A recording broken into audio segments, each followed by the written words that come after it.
Good afternoon, everyone.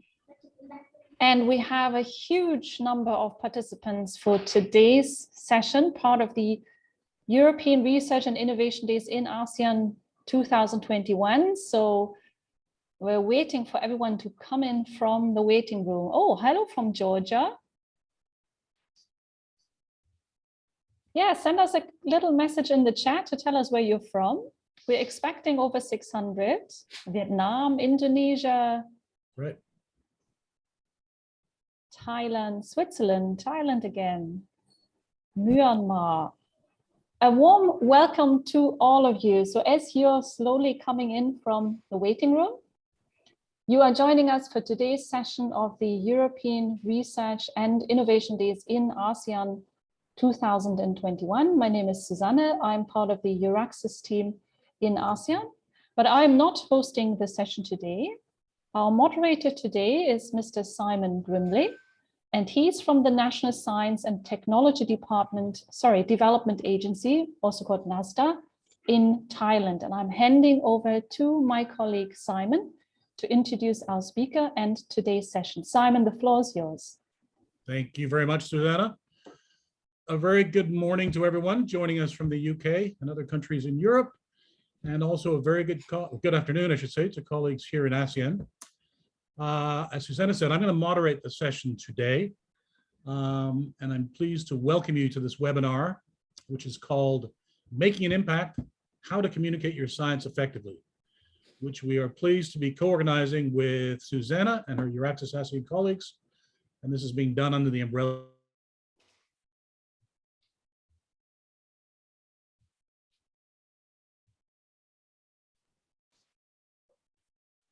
Well, it seems Simon is frozen, but I'm sure he'll be back in just a second.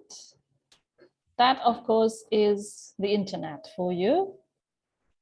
And you never know when there's a whale swimming over one of these undersea cables and interrupting the internet connection. Now, Simon was going to say that this is a joint collaboration between NASDA in Thailand and Euraxis ASEAN. And we are very happy to have as our speaker today, Dr. Sam Illingworth. And Sam, of course, is an expert in science communication. And he will guide us through a fabulous program today. We'll have, I think, 3 hours ahead of us, where Simon is introduce us to the tips and tricks, of course, of how to make an impact. Just a few words about Sam himself. Sam is an associate professor in academic practice at Edinburgh Napier University in Scotland in the UK. His research is concerned with trying to engage and empower people with science, especially those without a voice. He writes science poems, and I've heard one before, it's fabulous, to try and communicate some of the beautiful and important scientific research that is being done on a daily basis all across the world. He has an internationally recognized expertise in interdisciplinary studies with a background in environmental science. He's a senior fellow at the UK's Higher Education Academy with 60 publications and an age index of 15. He's also the chief executive editor of Geoscience Communication, co-director of the Manchester Game Studies Network, and the founder of the poetry journal Consilience.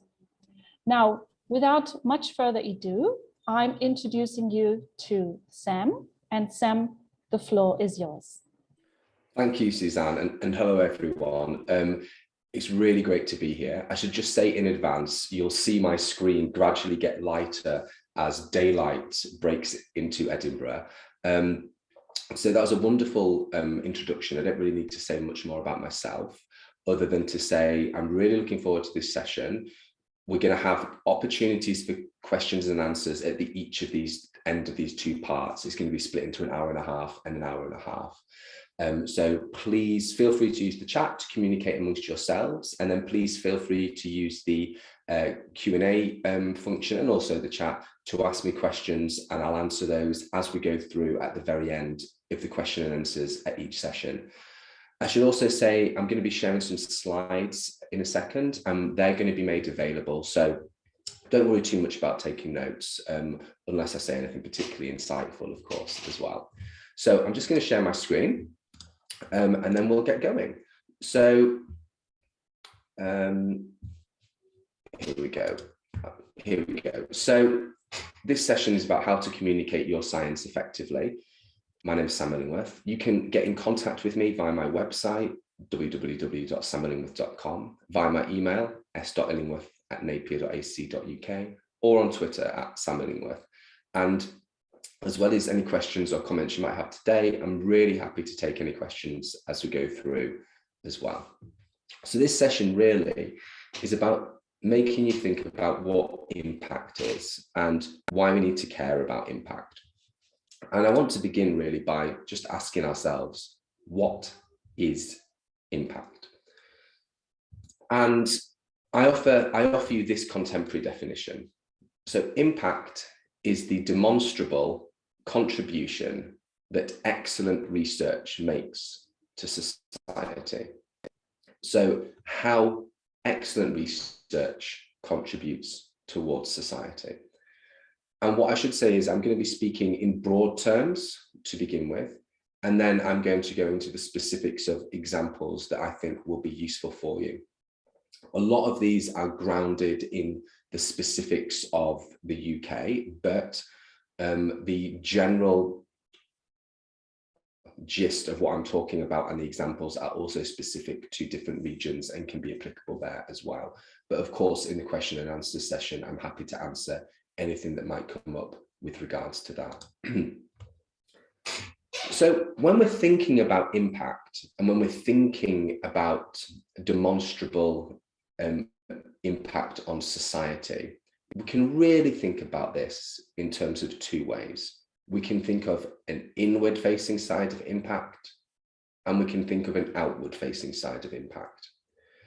And the inward facing side of impact is communicating to our peers, so to other scientific researchers, be it at conferences, at seminars, via our publications, at meetings, etc. But that's only one part of society. The other part of the impact, and something that maybe as scientists we're not as good at, is the outward facing side. So this is thinking about communicating with those audiences that are not scientists. So journalists, policymakers, school children, businesses, all of the audiences that don't identify as scientists.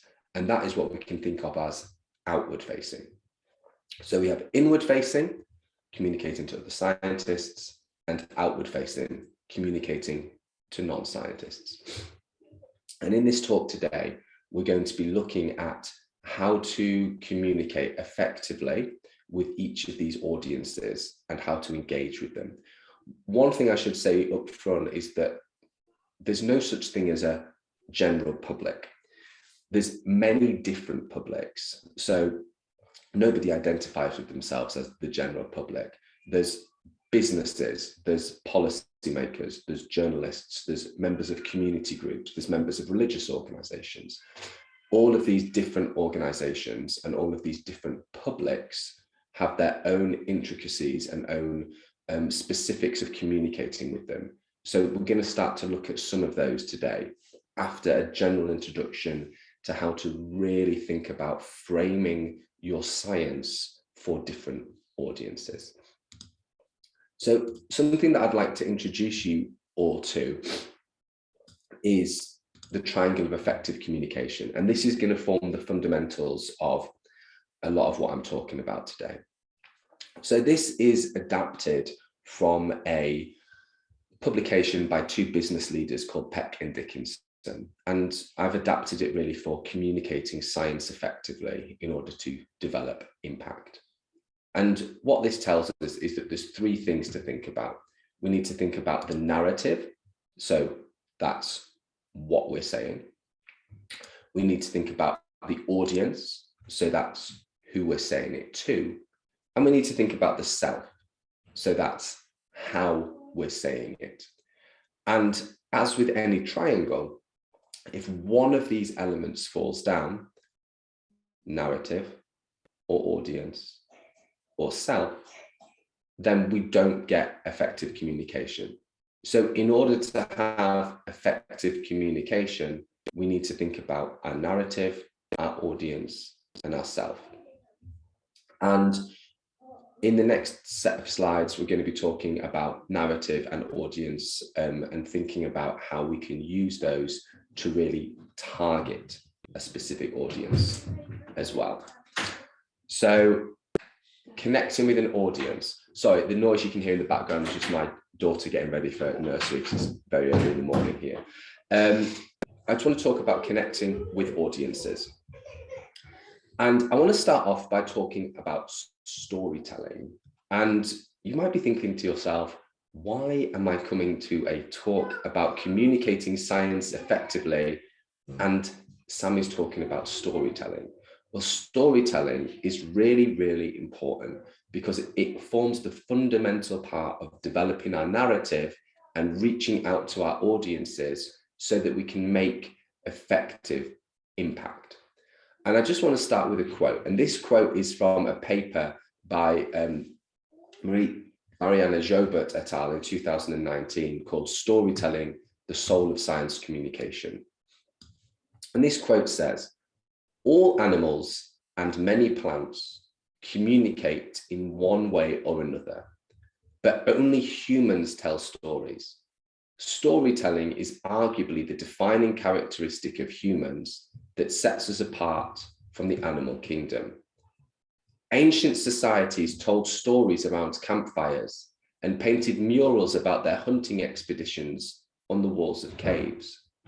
This enabled our ancestors to process information and make meaning of their shared experiences."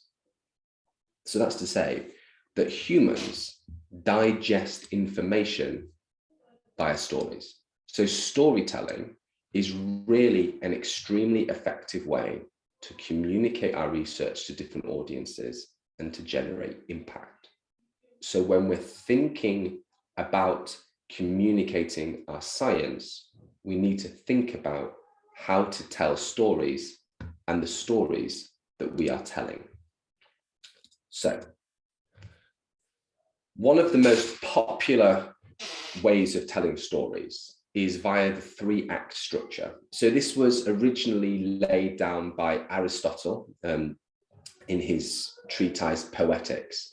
And in Poetics, Aristotle says that we have a beginning to the story, we have a middle to the story, and we have an end to a story.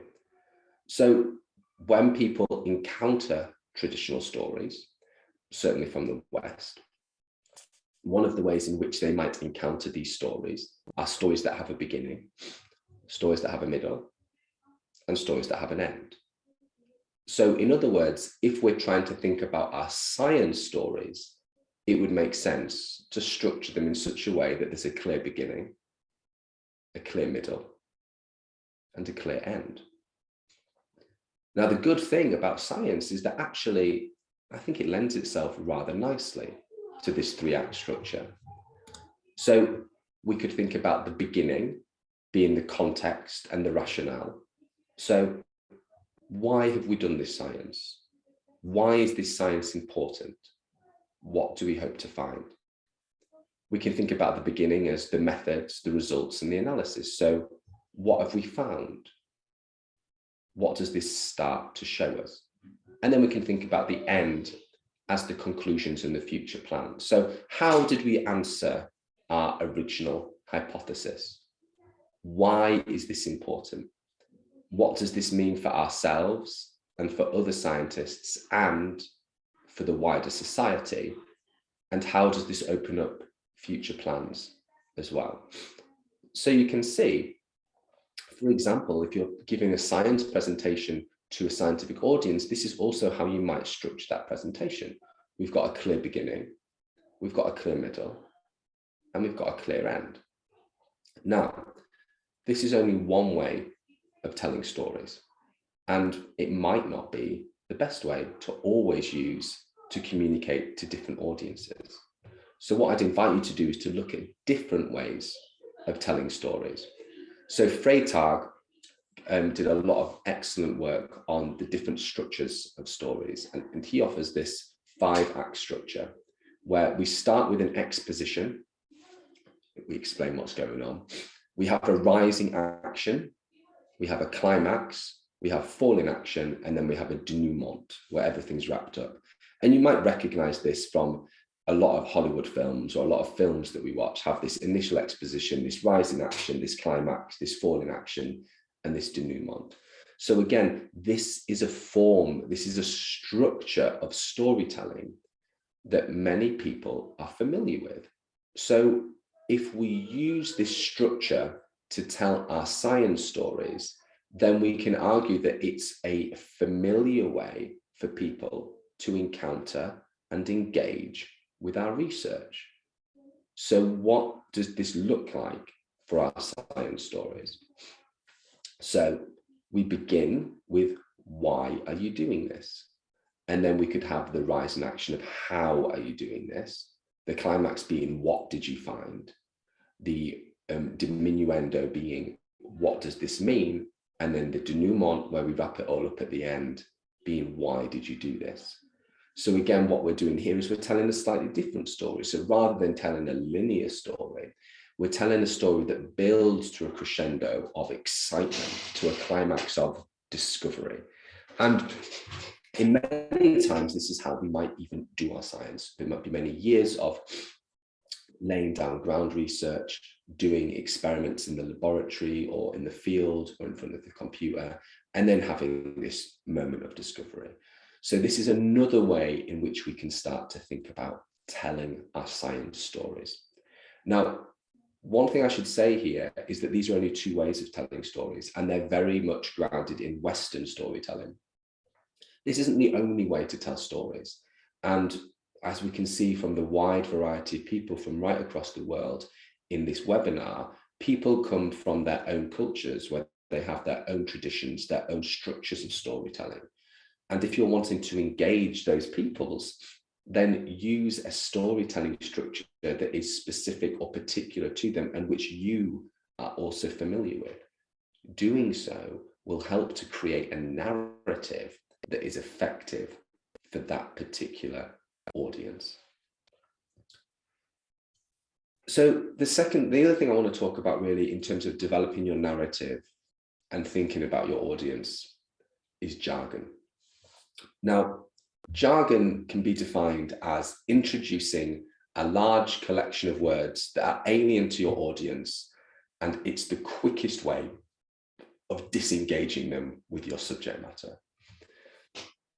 However, as I've written here in this second bullet point, there's nothing wrong with introducing new terminology, but it's better to explain exactly what you mean by it, ideally by contextualizing the term. So if you're introducing a new phrase or a new terminology to an audience that they're not familiar with, then that's fine. That's not a problem. But make sure that you contextualize it and you give an example and you explain specifically what it is. And you don't just assume that people have the same knowledge that you do. It's also really important to understand that jargon isn't just those words that people don't understand, but it's also words that people have a different meaning or understanding of. So I've put here, for example, if you were talking about long timescales, the understanding of what a long timescale is would vary considerably between what a meteorologist takes it to be and what a paleontologist takes it to be. Similarly, if we're thinking about different publics, if I was talking about a cloud, clouds might be interpreted very differently by a non-scientist to a meteorologist, and then might be thought of as something completely differently by a computer scientist. So if we're using specific terminology or jargon, we need to be very careful, and we need to outline specifically what it means contextualize it and don't just assume. And just a general point really is wherever you can to always ask. So something like this webinar, for example, I don't have direct contact with over 200 people, but I know roughly what your backgrounds are and that people have an interest in science. People have probably done at least one degree. The majority of people are early career researchers who also have a PhD in a specific science area. So they're interested in learning how to communicate science, but they might not be familiar with the specific science communication terminology. So if I'm introducing ideas or phrases like the triangle of effective communication, it's important to contextualize it and to do so in a way that people can understand. So I can speak to the fact that most of you have got a first degree or a PhD and use that as an example to talk about so that people feel included and people don't feel excluded by jargon or by technical terms. So the key thing about jargon is don't overuse technical phrases. And whenever you do use a technical phrase, be sure to explain specifically what it is. And then also remember that different audiences and even different scientists will have different understandings of what different phrases mean. So be really careful to contextualize everything as you're going through. So another thing I'd like to introduce you to is framing. And this is something that's really important about communicating your science effectively. Now, this is a quote from a paper by Nisbet et al. From 2007 and from the journal Science, where they talk about framing. And they say that frames organize central ideas, defining a controversy to resonate with core values and assumptions. Frames pare down complex issues by giving some aspects greater emphasis. They allow citizens to rapidly identify why an issue matters, who might be responsible, and what should be done. Okay, so to take that on a step, what is framing theory? So framing theory suggests that how something is presented to the audience, i.e. the frame in which it's presented, influences how it's processed. Framing involves explaining and describing the content of the problem to gain the most support from your audience. And so understanding the needs and experiences of your audience is key. So what this means is that you need to think about the needs, the experiences, the backgrounds of your audience. And when you present your science to them, you need to frame it in a way that is most likely for them to engage with it. Which is why it's really important, as I said, to stop thinking about a general public and to instead think about specific audiences with specific needs, specific experiences, and specific understandings. And doing so can then enable you to take those specifics and to frame your science in a way that makes it more palatable, more understandable, and ultimately more actionable by that audience as well. Let me give you an example of what framing theory looks like in practice. So this is quite a famous example from a 2009 paper by Gacta. And what they did was they gathered a group of PhD students and there was a PhD conference. And they told one group of PhD students, if you register for the conference early, you get an early bird discount. So you will get a discount on the conference fee if you register by, let's say, the 10th of March. And they told another group of students that rather than an early bird discount fee, you will be penalized if you don't register by the 10th of March. So what they said was there will be a penalty fee for late registration after the 10th of March. So in reality, the fees were the same before and after the 10th of March, but one group of students were told, if you register before the 10th of March, you will get a discount. And another group of students were told, if you register after the 10th of March, there will be a penalty fee. And as you can see here, fascinatingly, Of those students who were told it was a discount, only 67% registered early, whereas those that were told it was a penalty fee, 93% registered before the deadline. So the way in which you frame your research depends upon your audience, depends upon their needs, and ultimately depends upon what you would like your audience to do with your research as well. So I've talked about storytelling, I've talked about structure, I've talked about framing, I've talked about jargon. Now, what I'd like to introduce you to is rhetoric. And rhetoric is one of the most powerful tools in your locker for communicating your research effectively to different audiences. There's an excellent definition of rhetoric, and that is that the rhetoric is the faculty of observing in any given case the available means of persuasion. What does that mean? What that means is that you're just using everything that you have to try to convince your audience that what you have to say is worth listening to. And rhetoric was really developed by ancient, such as Aristotle, ancient Greeks such as Aristotle, and then taken up later on by people like Cicero, etc. And the problem with rhetoric is that it gets a bit of a bad reputation, and we hear it used by people saying, oh, those journalists or those politicians, they're just using rhetoric. Rhetoric is not a bad thing. Rhetoric is just about using all of the tools that are available to you so that people listen to what you have to say.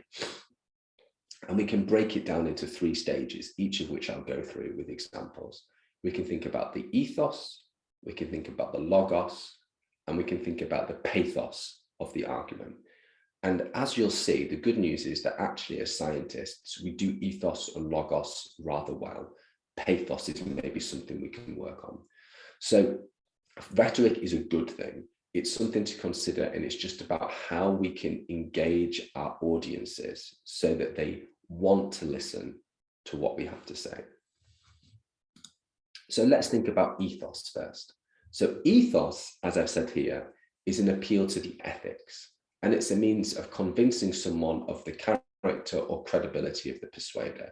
So in other words, it's about reaching out to your audience and convincing them that you are the right person to be talking to them, that you have, that they should have confidence in what you want to say, because you have experience, because you have knowledge, because you are credible. So an example here, imagine that somebody was saying, imagine somebody was running to be mayor. They might say, my 3 decades of experience in public service, my tireless commitment to the people of this community, and my willingness to reach across the aisle and cooperate with the opposition make me the ideal candidate for your mayor. So that's a person setting out their credentials. Another example of this would be at the start of this webinar, where Suzanne gave me that wonderful introduction and talked about my title and my experience, which is quite embarrassing to hear, but it's really important that you hear that, because then when you hear me talk, you realize that I'm not just a random person from the street, but I am a doctor, an associate professor, somebody who's worked in this space for almost 2 decades and who's a published author in this field and who knows what they're talking about. If instead I just have turned up and said, hi, I'm reading some slides, please listen to me, you'd have been less convinced of my credibility as a speaker. Now, the good thing is that as scientists, we have that credibility. So in almost every culture, scientists are some of the most trusted people in that society. So when we tell people that we're scientists, people tend to listen to us, people tend to respect us, and people tend to think that we have credibility. So the good thing is that as scientists, we have ethos. Of course, the caveat to that is that we have a responsibility as scientists to make sure that we are ethical and to make sure that when we report on things, we're not undermining the work of future scientists. If I, as a scientist, went out and told lies to a non-scientific audience to further my own reputation, then ultimately all I would be doing is damaging the reputation of scientists more generally and undermining the ethos of future scientists. So ethos is something that as scientists we have, but we need to really think very carefully about how we are ethical in our approach. Logos. So logos is probably the most easy or the easiest of these three to understand. And it's an appeal to the logic. It's a way of persuading an audience by reason. So as the example I've put at the bottom, imagine we might be a prosecutor in a case in the courts. Ladies and gentlemen of the jury, we have not only the fingerprints, the lack of an alibi, a clear motive, and an expressed desire to commit the robbery. We also have video of the suspect breaking in. The case could not be more open and shut. So they're presenting a logical argument for why this person should be prosecuted. And again, the great thing is that science has that logic. So if you think about the scientific process, we have a hypothesis, we test that hypothesis, we look at the results of those tests, and we revisit our hypothesis, accept it, reject it, and continue the cycle. That is exceptionally logical. But again, the caveat to that is that we have a responsibility as scientists to point out when people are not being logical and when they're not using logos. So actually, when we hear bad things about rhetoric, it's normally baseless rhetoric. It's normally rhetoric without logos. When we hear, for example, people making aspersions to why, in a very topical situation, like the anti-vaxxer movement, for example, people that are using misinformation in order to try and communicate their own agenda without using a logical argument to back it up. Similarly, when we read sensationalist headlines in newspapers like chocolate causes cancer or Wi-Fi causes heart attacks, it's our responsibility as scientists to point out the fallibility of that argument so that we can help other people. Now, it's really important to remember that as scientists, we're incredibly privileged. Even if we're only in our undergraduate degree, we're already in the top 1 or 2% of the world's global intellect in terms of being able to process and understand information, which means that when we see risible headlines or fake news, we can make value judgments and understand that there's no logic in that argument. It must be wrong. Other people can't do that. So it's our responsibility as scientists to help point out a lack of logic in other arguments, as well as to always be ethical and logical in our own research. So ethos and the credibility of the speaker, we have that. Logos, the logic of the argument, we have that. The third element of rhetoric is something that we're not as good at, and that is pathos. So pathos is an appeal to the passion. It's a way of convincing an audience of an argument by creating an emotional response. So for example, someone might say, if there was a natural disaster, if we don't move soon, we're all going to die. Can't you see how dangerous it would be to stay? So with pathos, the important thing is to remember it's an appeal to all emotions. So positive emotions such as happiness, such as excitement, but also an appeal to negative emotions such as fear or anger or sadness. And I would argue that pathos is the most powerful of the three elements of rhetoric. And it's something that journalists and politicians are very effective at, appealing to those emotions of their audience. It's something that scientists are not very good at. Now, scientists, no matter what their culture or their society, are often told from an early age to not display emotion, to do the science, to present the science, and to leave it at that. I think that's really dangerous. I also think it's really hard. So a lot of my research is on climate change and how climate change affects vulnerable audiences. How can I present that work without getting angry or upset or sad or resigned? You know, it's not possible. Similarly, if I have something that like an exciting breakthrough, why shouldn't I be excited about it? By not displaying pathos, we do two things. we introduce a disconnect between us and society, which makes people think that scientists aren't part of society. We are. A researcher researching climate change is still affected by climate change. A scientist researching cancer is still affected by cancer. Scientists are part of society. And when we communicate our research, we should be able to display our emotions. When we do the research, we need to be as objective as possible. I agree with that. But when we're communicating it, why not display emotion? Why not appeal to people's emotions? Not in a way to manipulate them, but in a way to demonstrate that we are part of that society. And the second reason is that the people who are against science, they use pathos very effectively. Think about the anti-vax movement. Think about fossil fuel lobbyists. These are people who appeal to people's emotions very strongly. And if we don't do the same, then we're fighting a losing battle. And actually, that's where rhetoric originated from, when Aristotle and others realized that in order to speak to truth, we needed to make sure that we were using all of the tools that our opponents were using as well. So when we're communicating science, we should be doing it in an ethical way, but we should be thinking about our credibility as a speaker, ethos. We should be thinking about the logic of the argument, logos, and we should be thinking about the emotions of the science, of the audience, and ourselves, pathos. Ethos, logos, pathos.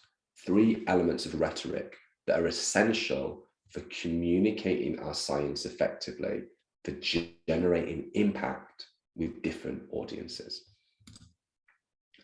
So a reminder, use rhetoric in your science story. Rhetoric is not a bad thing. It's not a dirty thing. It's a way of communicating our work effectively with different audiences. It's the faculty of observing in any given case the available means of persuasion. I remind everyone to just put the questions from the chat into the question and answers, but a very good question came up in the chat, so I'll just answer it now. Are there any differences between the East and the West with this ethos, logos, pathos? Absolutely. And the reason is there's different cultural understandings depending on what society we're in and what area of the world we're in. Ethos, logos, and pathos still hold, but you need to think about your audience. So, for example, to give you an example, some of my work is around using games and cards and dice as a way of communicating science. So we'll play a game and we'll use that as a way to talk about science. However, in some communities, in the UK, as well as in other areas in the world, using cards and dice is not appropriate because it's associated with gambling and it's a taboo subject. So it would be culturally inappropriate working with those audiences to use cards and dice. And to do so would undermine my credibility as a speaker, would make my ethos less. Similarly, it would appeal to the wrong kind of emotions, the pathos of the audience. It would make them nervous. It would make them upset. It would be culturally inappropriate. So this is why I say it's important to, first of all, understand the needs and experiences of your audience and to tailor your narrative effectively towards them. So think about your ethos and appeal to the ethics. Think about the logos and appeal to the logic. And think about your pathos and appeal to the passions. But when we're doing all of this, remember your audience, remember their needs, remember their experiences, remember any cultural sensitivities, remember the jargon that you're going to use, and frame your message effectively. So to return to the triangle of effective communication, in order to communicate our science effectively, we need to think about our narrative. So what we're saying, what kind of structure are we going to use to our storytelling? We need to think about our audience. What are their needs? What are their experiences? And we need to think about ourselves. How can we appeal to our credibility as a speaker? So by combining rhetoric, by combining framing theory, by combining the lack of jargon and thinking about this effective triangle of effective communication, we can communicate our research powerfully to different audiences and then start to think about how it can make an impact. So the key messages for this, for audience, are impact can be thought of as inward facing and outward facing. So inward facing is communicating to other scientists, to other researchers. Outward facing is communicating to non-scientists, so to various audiences, some of which we're now going to speak about. So to politicians, to journalists, to community organizations. Remember the triangle of effective communication: narrative, audience, and self. So narrative, what you're saying; audience, who you're saying it to; and self, how you're saying it. And use rhetoric to construct your narrative. So think about ethos and appeal to the credibility of you, the speaker. Think about logos, the logical of your argument.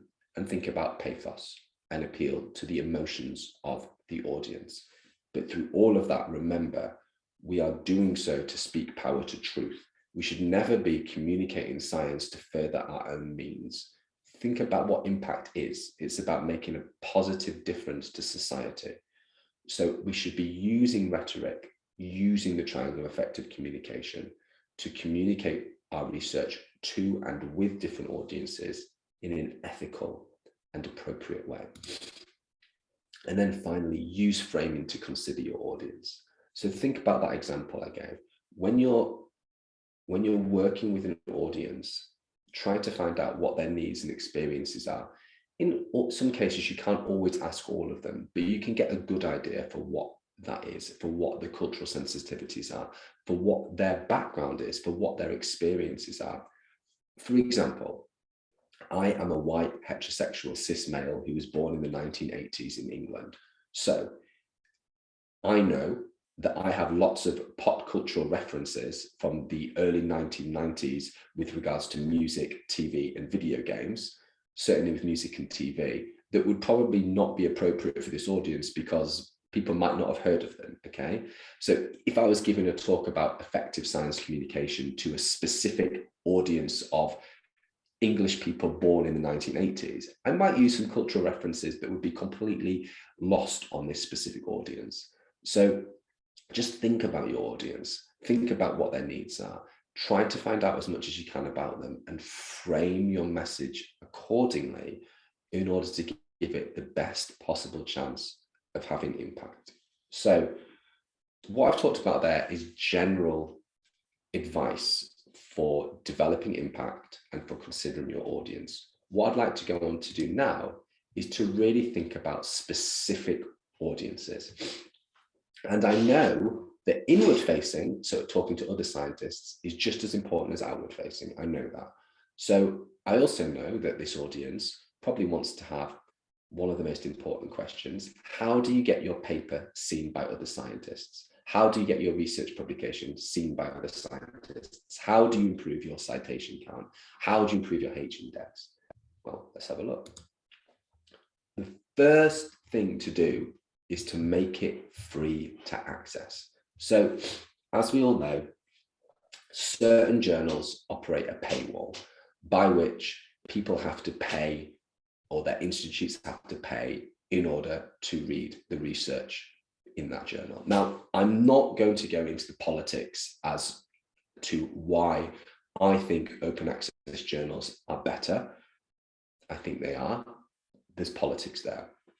What I will say is there is countless research being done, not countless research, significant research has been done that demonstrates that open access papers and open access journals result in a higher citation count. Now, many journals that are not open access, including those that are traditionally deemed high impact, still have roots into open access, by which I mean you or your institute as key author can pay a fee to make that publication open access. So without a paywall. When I say open access, what it means is freely available for anybody to read without the need for a costly subscription to that journal. So there is research, a lot of research, to demonstrate that if you publish in an open access journal or make your research publication open access, then it will be more read, it will have a higher citation count, and it will ultimately reduce in greater impact. So the first piece of advice I can give with regards to making it free to access is to publish in open access journals. The second thing to say is upload to your research repository. So I know it's not always possible to publish in open access journals, especially for early career researchers who are told to publish in certain journals where the open access policy isn't as good as it should be. And I don't want to get into the politics of that. But what I would say is that most research institutes also have their own repository, and every single journal has its own philosophy and rules regarding what stage of the publication authors can upload to their research repository. For example, certain journals might say, okay, you as first author are not allowed to legally upload a version of this paper to your institute's repository. However, what you are allowed to do is to upload a Word document version that was prior to it being typeset. So there's always ways around things. Never assume, always check with the journal and always check with your research institute. But even if you are publishing somewhere where there's no open access policy, there are normally ways around it. And one of the ways is to use your research repository. I would encourage you to use your research repository for all of your papers anyway. All of my papers are available on the Edinburgh Napier University's research repository. The reason for that is that they're all in one place then. So people can easily find my work and can link to it, even for those examples earlier in my career where I published in journals that weren't open access. There are versions of that paper that are available in a research repository, which means that people can read it. And remember, I know we're talking about scientists now, but it also means journalists can read it. It means that policymakers can read it. It means that citizens can read it. So it means that people are more likely to use it. I'd also really recommend all of you to use ResearchGate. Now, we're going to be talking about social media later, but I'm not going to be talking about ResearchGate there. ResearchGate is a very, very important social media tool for you to all sign up to. Through ResearchGate, as well as through your institution's repository, you can make versions of your publications uploadable. Again, check the legality of this before doing so. But what you can also do through ResearchGate is you can contact other researchers, ask them for versions of their papers that are behind a paywall, reach out to them, communicate with them, as I'm talking about in a second. And it's a great way to build networks and to build communities. And especially if you're wanting to engage with scientists from other parts of the world that you might not ordinarily be able to network with, ResearchGate is a very, very powerful tool to use and to engage with. So I would encourage all of you to use ResearchGate. However, please, whenever you're uploading any article to your research repository or to ResearchGate, be very, very sure of the legality of what you're doing. I can't emphasize that enough. So check with your journal, check with your research institute, check with the small print of ResearchGate as well. But the general point here is make your work free to access. If your work is free and easy to access, people are much more likely to read it.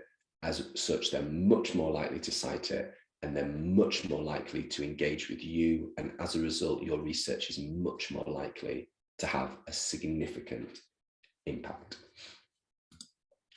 Second piece of advice I can give is to share it across all media. Now, after the break, I'm going to have a talk. In this talk, I'm going to talk specifically about social media and developing a digital footprint as a researcher. But whenever you have a publication, especially a journal article, share across every single media you are involved with. If you use Facebook, if you use LinkedIn, if you use Twitter, if you use Google+, if you use Pinterest, if you use Snapchat, if you use TikTok, if you use Instagram, whatever it is, share it across every single media possible. In short, just keep talking about your research until people are sick of you talking about your research. I'm just going to answer a question in the chat. In terms of if you have the right to upload your papers in ResearchGate, if you published it in not an open access journal, Viria, it depends on the journal and on the policy. I can't speak for every single instance, so you need to check with the journal, and then you need to make your own personal decision based on that knowledge as well. But share your publications across all media, across any media. And I think an overlooked way of doing this, and one of the best ways of doing it, is to actually have it in your email signature. So you can see this is my email signature. I have my name, I have my title, I have the department where I work, I have my email, I have my website, I have my Twitter handle, I have a link to my blog, and I have a link to my latest paper. So my latest paper was looking at the future of scientific conferences and how virtual conferences, because of the advent of COVID, have maybe given us potential opportunities to learn about positives for change within science conferences. It's got a slightly longer title than that, but I used an abbreviated one because it's in my email signature, and it's hyperlinked. So every single email I send, and as you can imagine, as an associate professor, I send a lot of emails.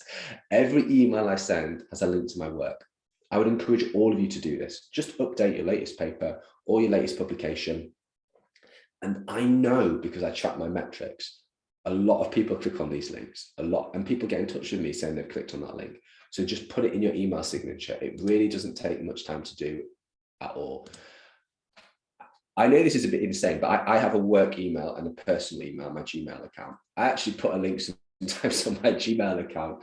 I used to link to my book, and my friends take the mick out of me, but I think you need to be a shameless publicist. If you're not telling people about this, who is? So definitely in your work email, maybe even in your personal email, put a link to your latest paper. I promise you, it's a really great way of getting people to see what you're doing. It just looks really professional as well. Always remember to update it as well.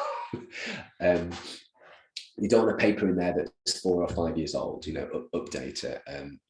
So it's really, really important to do that. And then this is a really good piece of advice, okay? Connect with people that you cite. So let's look at this paper that I wrote recently, The Future of Conferences, Lessons from Europe's Largest Online Geoscience Conference. Now, what I do, this is a top tip, I go through my references list and I will email specific people, first authors and co-authors from the references list that I've cited with a copy of my work. And I will say, for example, I was really inspired by your research publication X, and it inspired me to write this piece of research. I think you might enjoy it. So that might be because I was inspired by the specific work. However, there might be other examples where, as you can see here with green, I was obviously inspired by this work, but this is also work I just think is really interesting. So how people are using Twitter during conferences. So I might email those people and say, I was inspired by your work. Here's a publication that I did.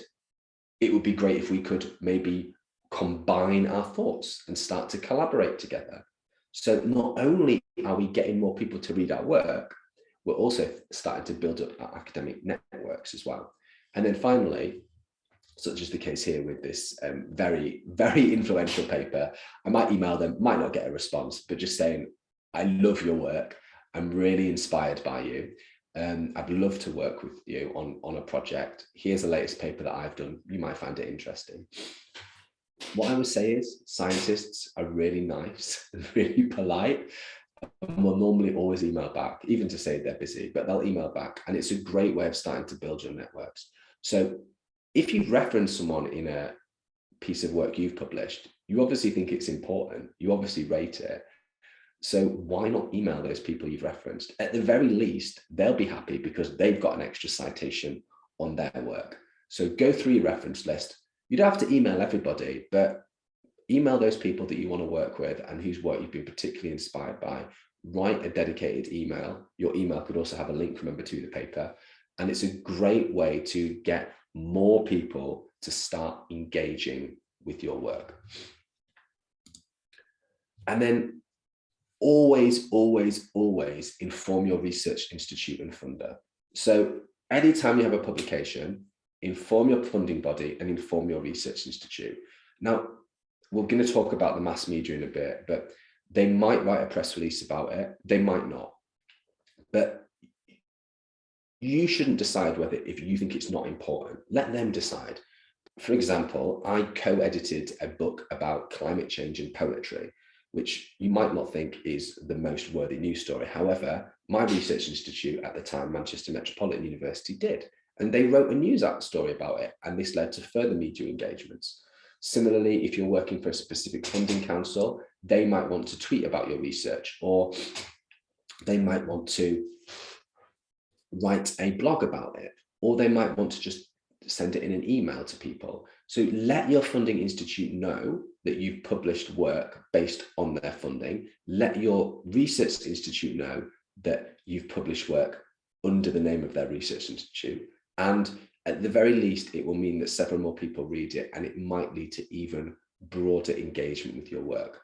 If I can just remind people as well, please feel free to use the chat to talk to each other throughout this talk. But if you use the question and answers tool to ask questions, I'll get to that in the Q&A session at the end of this segment and then at the end of the whole talk as well. So inform your research institute and funding agency. Don't just let them find out that you've published work. Let them know and try to convince them that what you're doing is exciting and interesting, because I'm sure that it is.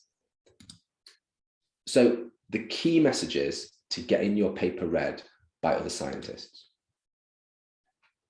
and just in general, are, first of all, to make it free to access, use an open access repository, try to publish in open access journals, use ResearchGate, share it across all media, Facebook, Twitter, Snapchat, LinkedIn, TikTok, Instagram, whatever you want.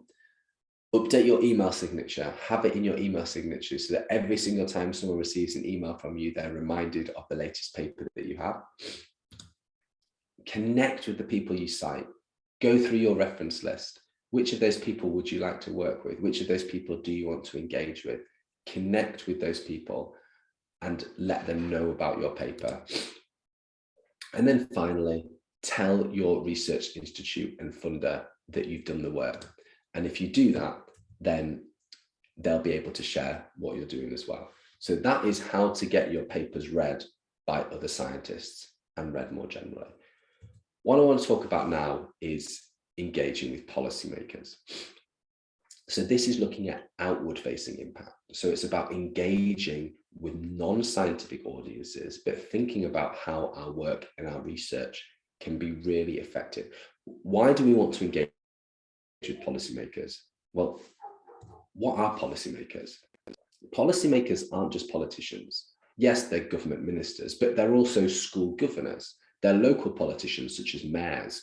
They're CEOs of businesses. They're hospital administrators. In short, they're anybody who's responsible for making decisions at an international, World Health Organization, national, so the government of Thailand, Vietnam, etc., local, the mayor of Manila, level. And, you know, it, like I say, it can be a school governor all the way up to the prime minister or president of your country. The reason that we want to engage policymakers are these are people that can make actionable change in your community. So let's, for example, imagine that you have, this is an extreme example, but let's imagine that you've developed a new drug that you are certain is going to help a rare disease, and that you've done all of the research, you've done all of the testing, and that you know it's going to help. You should engage with doctors, you should engage with hospital administrators, you should engage with pharmaceutical companies, because these are the people who are going to be making policy changes that can ultimately result in your new medicine being rolled out to the general population so that people can ultimately benefit from your work. Similarly, imagine if you are a researcher who does work on ocean acidification near the coastlines of your country. And imagine that what you're finding is that ocean acidification is a huge problem, which we know that it is.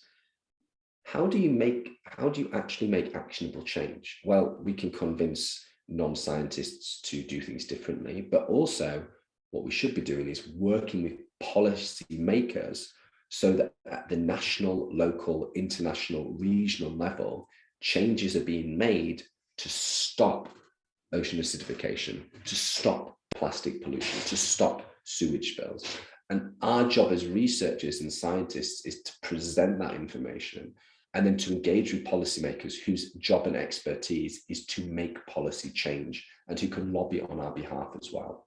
So it's a really effective way of making measurable and demonstrable impact in society at large, be that on the local, regional, national, or international level. And again, what I'd encourage you to do is identify policymakers that you want to work with. It's not just politicians. It's not just thinking, I'm going to engage with my prime minister. It's not thinking like that. It's thinking about the local level. So is there a school governor? Is there a hospital administrator? Is there a managing director of a small and medium business enterprise that I know is going to be affected by my work and that I can work with to help make a demonstrable positive impact? Policymakers are really important to engage with, but don't be put off by thinking that you have to think at that government level. It's not just at that level, it's at all levels. So start by identifying those that you want to work with. Second thing, and this seems like such obvious advice, but it's true, read policy reports. So read policy reports from your country and from your region and from your area, and also read them from other countries as well, just to get an idea of how policy reports are structured, what should be in a policy report, why those policy reports are useful, and ultimately how you might contribute towards policy reports. What I will also say is that policy reports are a fantastic way of engaging on a scientific topic in an area that you are not an expert in, because they are written for policymakers. They're written for highly intelligent people like all of you who are not specifically experts in that area. So for example, this on the left, this is a post note from the Parliamentary Office of Science and Technology in the UK. This is a report on smart cities. It's 3 or 4 pages. It's grounded in research. It's got loads of references to papers I can find out more about, but it's written in a language for a non-expert. So if I want to find out more about smart cities, it's fantastic. So I would really recommend reading policy reports. And also, similarly, as we can see here, this Science, Technology and Innovation Policy Review for Thailand, what this does is it tells you about what the country's policies are going to be towards science in the next 5 to 10 years. So what's the funding landscape going to look like? What areas of research should I be focusing on? Like, is my area of research in danger of being non-funded? Should I be campaigning for this? So keep abreast of these policy documents to know what's going on in the science world, to get really, really good summaries of difficult concepts in a language that you will understand, and also to understand the kind of things that go into the policy reports so that you can ultimately contribute towards them. And contributing evidence is a great way of starting to engage with policymakers. Again, remember, these policy reports don't necessarily have to be at the governmental level. They could be the policy report from your local hospital. They could be the policy report from your regional area of science funding. It's not just at the national level. These examples that I've given here are at the national level, just because they're examples I've been involved with. So on the left here, this is an example of calls for evidence that the Parliamentary Office of Science and Technology are currently asking for. So there's lots there, like a broad gamut of scientific research. Similarly, you can even submit in the UK and other countries requests for policy reports on a subject that you think might be important. And ultimately what this can result in is you contributing towards a policy report. So You might not think that your research area is specifically relevant, okay?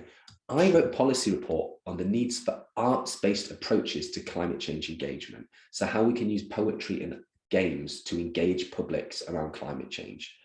That's pretty niche. I guarantee that a lot of your research is going to be more impactful and more mainstream than that. And I ended up writing a policy report with a member of the House of Lords, Lord Teverson, together on this for a national policy report on how to meaningfully get to net zero carbon by the year 2050. So don't underestimate yourself. Look at the different policy reports. Think about how you can contribute knowledge to them. Read other policy reports to see what's useful knowledge. Look at the language that's used. Look at your audiences. But remember, don't just be constrained to national level policy making. It's regional, it's local, it's national, it's international. It's wherever you want to start engaging with. And on that subject, connect with people. Reach out to people, reach out to them via social media, via mailing addresses, via meetings that you go to, via the friend of a friend. You will know policymakers, or you will have a second connection to a policymaker. And oftentimes policymakers need evidence. They need evidence to be able to make their claims and to lobby for, and they need scientists. So identify a policymaker at a local, regional, national, international level, connect with them and work with them to produce evidence that is useful for the policy reports that they're producing. So to summarize, key messages for engaging with policymakers: identify policymakers, CEOs, business leaders, school governors, local mayors, local councillors, government ministers. Think about how you can work with them. Read policy reports in your country and in other countries, not just to get an understanding of what goes in them, but also as a really great overview of general scientific concepts and the direction in which science and science funding is going in your country. Contribute evidence. Are there any reports that are asking for evidence? Do you know of any local, national, regional, international reports that you can contribute to? Is what you're doing really important and deserves its own policy report? In which case, connect with people, lobby them, tell them about why your work's important. It might be a friend of a friend. Your university might have contacts with people. You might be able to connect with someone via email. You might be able to connect with someone via their constituency meetings. You might be able to connect with people. You will be able to connect with people through social media. Reach out to these policymakers and let them know that you are a valuable resource that they can work with. So that's policymakers. And then the last audience that I want to talk about in this section before we go to Q&As and then before we have a short break is the mass media. So the first piece of advice I can give is to use your press office. So your research institute or your funding body will have a press office. And your press office is brilliant because your press office can do several things. The first thing they can do is to write a press release. Now, remember we talked about the structure of stories at the beginning of this presentation, a beginning, a middle, and an end, or Freytag's 5-part structure. That's not how we always frame work to different audiences. Press releases are framed very differently, and they've got the most important thing at the top, and then they trickle downwards. And the reason for that is that when you're writing a press release, you're trying to get members of the press to be very interested in your story. So if you've discovered a new star in the sky, you don't necessarily in a press release want to say, and we started out by using our telescope to look up at the night sky between these days and this time. You want to start with new star discovered, and a press release will do that. But we're not expecting you as scientists to be experts in writing a press release. So go to your research institute's press office or your funding body's press office, or even the press office of your publication where your work's been published, and work with them on producing a press release.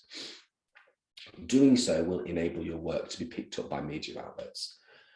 You can also, your press office has probably got a directory of experts. So what that means is that if a television studio or a radio station wants to talk to an expert about a topic that's relevant in society or in the news at the moment, they will ring the university and say, hello, I want to talk about the importance of, I don't know, eating 5 meals a day and what effect that has on the gut biome.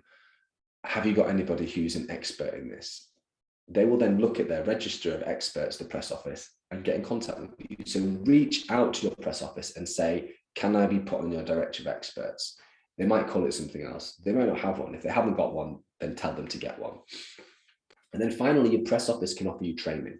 So training on how to write for the media, training on how to meet the media, training on how to give TV interviews, training on how to give radio interviews.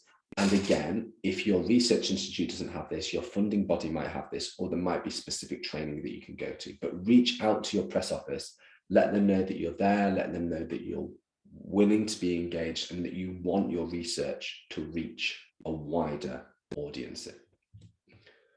Second piece of advice, write for the conversation. So the conversation is a global organization, and this is the page that's based in Indonesia. And what happens with the conversation is the editors at the conversation work with researchers on writing articles for the conversation. So rather than just a random newspaper journalist writing about your work and quoting you, you actually work with the journalists at the conversation to frame your research in a way that you want. What happens is then published on the conversation, which has very high readership, and then it's normally picked up by the conversation by other research and news outlets across the world. So I've published with the conversation, and then my research in the conversation has been picked up by national newspapers, international radio stations, etc. So they've got a fantastic reach, they've got great credibility. So write for the conversation. Now, what will happen is your research institute might have an understanding with the conversation. You can also pitch ideas to the conversation. And again, as with policy reports, the conversation is a great place for you as an interested researcher to find out more about areas of science and just general research away from your area of interest and away from your area of expertise. So write for the conversation. It's a fantastic way of getting into other media outlets, such as newspapers, radio shows, TV, etc. Identify opportunities. So what I mean by this is what's in the news, like what's current in the news, what's important in the news at the moment. Well, we all know what's important in the news at the moment, COVID. So how does your research, what aspect of your research might be related to COVID? You might be a behavioral psychologist who can talk about vaccine hesitancy. You might be a microbiologist who can talk about the specifics of the vaccine. You might be a communications expert who can talk about the way in which the vaccines or the way in which the booster rollout or the way in which COVID itself has been framed. You might be a food and drinks expert who can talk about the impact that it's had on the food and drinks industry. So look at the current news and see how your research can be framed for that. Similarly, for anniversaries, so here we have the anniversary of the first dog in space. Like, is there something coming up that we know is going to have a big news headline that we can frame or that we can contribute knowledge towards? Or cultural events like Harvest, etc. Like, is there something, we know that those cultural events are going to dominate the news at that time. So what research, and how can our research be reframed for that? So for example, a lot of my research is around using games. So around Christmas time, I'm often asked to talk on the radio about games because games are important at Christmas time in the UK. So it's not specifically about a piece of research that I've done, but it's about games more generally. And then I can talk about the importance of games as a way to communicate science, etc. So look at the current news, look at upcoming anniversaries and upcoming cultural events, and see how you can use your research and your knowledge and your expertise to contribute towards that. And then finally, exactly with policymakers, connect with people, reach out to journalists through social media. They always want news stories. Reach out to people through your institute, reach out to friends, reach out to people through email. Just get in contact with them and say, hey, I do this all the time. Like if there's a radio show that I like, or a TV show, or a newspaper article, or a journalist that I like, I'll email them and say, I really like your work. This is who I am. Would love the opportunity to work together. It takes 5 minutes, and you can send an email, and on your email, you've got a link to your latest paper. So it's a great way of starting to build up those networks and start to connect with people. You always should be reaching out. Don't wait for people to come to you. So engaging with the mass media, use your press office, write for the conversation, identify opportunities, and connect with people. And the final thing I want to talk about very briefly before we go into Q&A is other audiences. So we've talked about generally effective communication, narrative audience self, thinking about impact. We've looked at policymakers, we've looked at the mass media, we've looked at getting other scientists to read your work. But what other audiences can you have an impact with? School children, community groups, activists, businesses. How can you reach these audiences? What's specific about these audiences? And how does your research impact these audiences? So when you're thinking about the impact your research can have, take a step back, think about which audiences you want to engage with, think about why you want to engage with them, think about how you can benefit them, not just how they can benefit you, but how you can benefit them. And then think about the ways in which you can engage with them, the language that you can use, and how you can frame your research effectively so that it's useful and engaging for them. So I'm now going to open the floor to a brief question and answer session for about 15-20 minutes. Then we'll take a break, and then we'll come back with part 2. So I'm just going to stop sharing my screen so that you can see my face a bit more widely, and I can read the questions a bit more as well. Thank you. Thank you, Sam. Just let me, sorry, I got cut off in the introduction, but I trust you were well introduced. And it was an excellent overview, very clear, lots of ideas. But I just wanted to if I could just pick up on one question here before we go through the list, which I think is interesting, that it's to do with this ethos, logos, pathos. And the question is that if you bring emotions into communicating your science, then you might, in terms of your audience, you undermine your science because they think, you were not neutral, you were biased or influenced by your emotions. So what's your advice on that? How you balance that out? Because as the person asking the question says, scientists are maybe not trusted, as much as they were before. You sort of got, fake news, everything's all becoming relative. So could you address that? It's a very good question. So what I would say is that, as I said, you need to always be objective when you're doing the research. And when you're presenting the research, you're presenting facts, you're presenting a logical argument. But I'm not saying about becoming emotive or like becoming over emotional. What I'm talking about is being honest. And there's a lovely phrase by an expert in science communication called Thomas Dalby. And he says that you should have the confidence to stand in your own truth. And I think that's a great way of looking at it. So if you're presenting something that is deeply distressing, it's okay to be distressed. Mm-hmm. If you're presenting something that's extremely exciting, when we got the vaccines within 18 months of discovering COVID, that's exciting. And that's an amazing breakthrough. Mm-hmm. And it's okay to be excited about it. Now, we don't need to over-egg it. We don't need to try to manipulate people. But what we need to do is to show our human side. And it's okay to be distraught, to be scared, to be excited, and to be angry. But through all of this, we need to always make sure that we're ethically presenting logically sound research that is 100% backed up. Because otherwise, it undermines our argument. So again, depending on the audience and depending on the appropriate of the situation will depend upon the amount of pathos that we're able to share. Also depending on us personally, I'm quite a an emotional person. So, you know, it would be weird for me not to become emotive when I'm displaying things. Other people might be less so. So just that phrase, have the confidence to stand in your own truth and the truth of your research as well.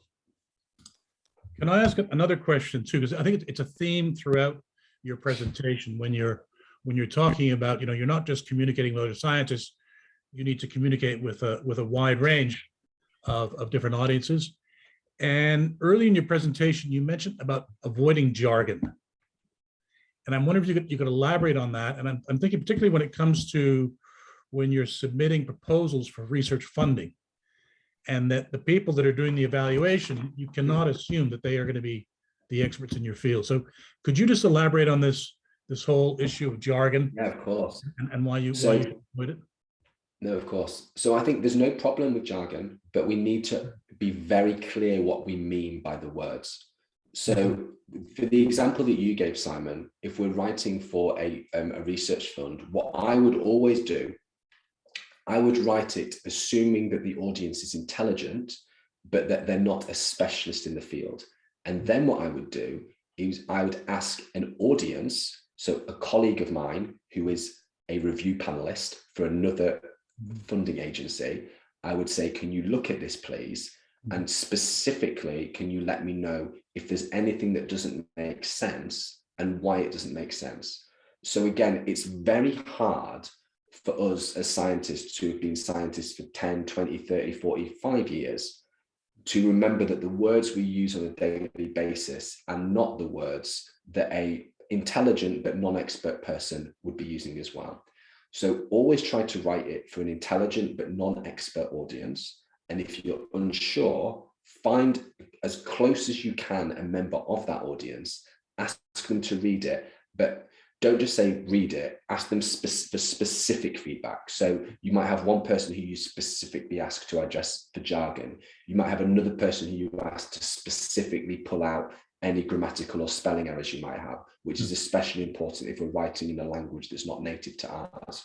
You might have another person that you ask specifically to look at the scientific research question. So I think using colleagues and that network that you've built up is a great way of being able to do that. One of the first questions asked today, which is, the question is, what do you consider to be the main difference between students and employees,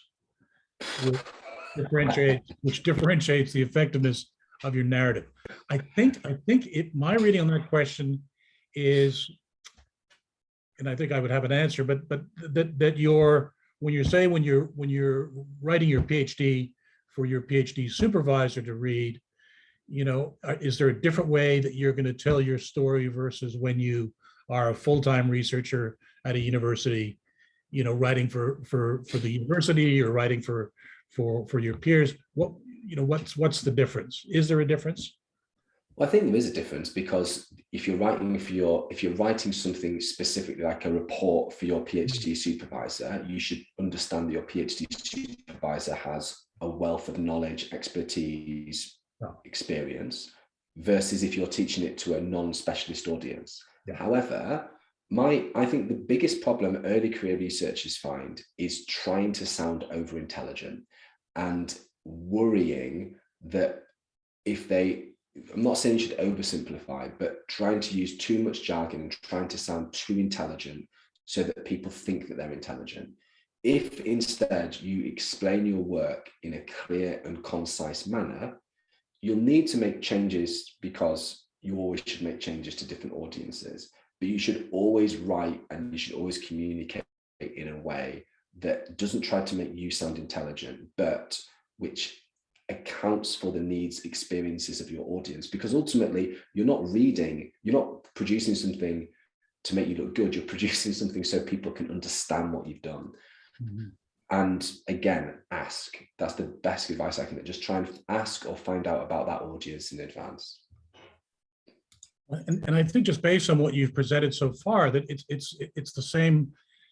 It's the sort of key message. You need to know your audience, right? And that you're writing for your audience. So be sure beforehand who your audience is and what it is that they might be looking for or interested in. Absolutely. Another question, which is from a colleague, which I don't think it needs answering now, but would you be able to provide some references on illustrating, science and infographics, basically infographic advice?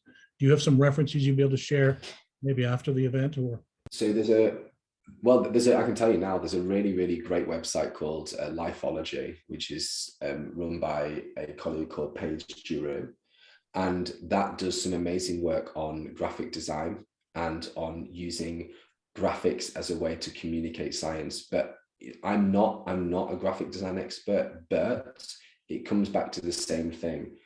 What's your audience? What's your needs?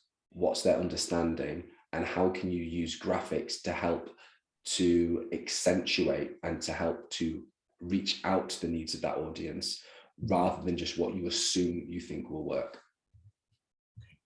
Okay.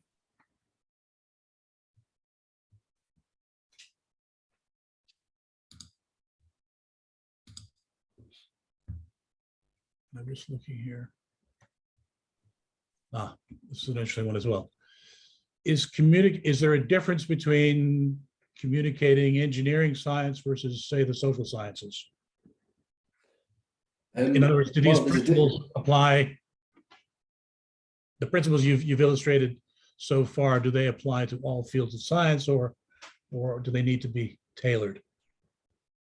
They apply everywhere. I mean, the triangle of effective communication and rhetoric are general communication tools, and the communications I've talked about are general for engaging all of those different audiences. Again, it's about thinking. With social sciences, for example, it's maybe more difficult in the first instance to work with policymakers as to why that's specifically useful for them. So it's just talking to them about what their understandings of social sciences, what their understandings of your research are. And again, just thinking about your audience, always think about your audience first, and then structure your narrative so that it communicates with them in a way that will allow for meaningful two-way engagement.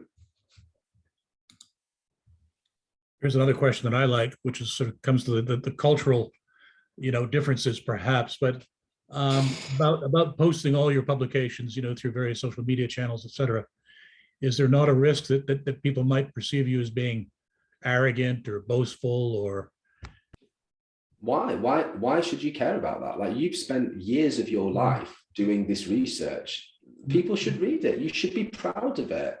If people think that you're arrogant, they're just jealous. Like, it's not that you'll go around saying, oh, I'm great, I'm the best. It's just saying, look, this is the research I've done. I think it's important. I'd love for you to engage with it. And I think you can do that in a humble way.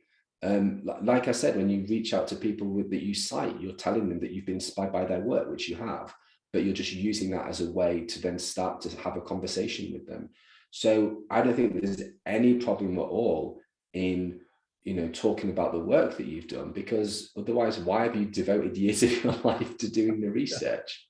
And you've done it. It's your work. You're not making stuff up. It's work you've done. So exactly. Yeah. Exactly.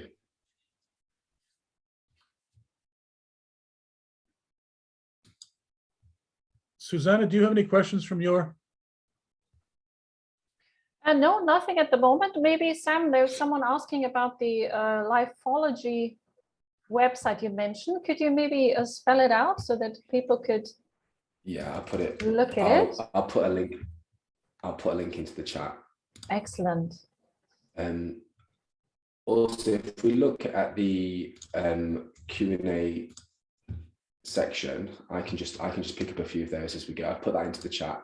So in the question and answers, and we can save some of these for later as well. In that one. So, and we've done that one as well. We've done that one. If I just scroll down a little bit more. So does publishing a paper through open access attract publication fees? Yes, it does. But I mean, again, it depends very much on your research institute and country of origin as well, and the journal. So me personally, when I'm looking at where to publish, I will try to find somewhere that's open access, or that has an article processing charge that I know me or that my institute can afford, and that matches that as well. So I think that that's just really important to take into account. But I acknowledge that for early career researchers, it is more challenging.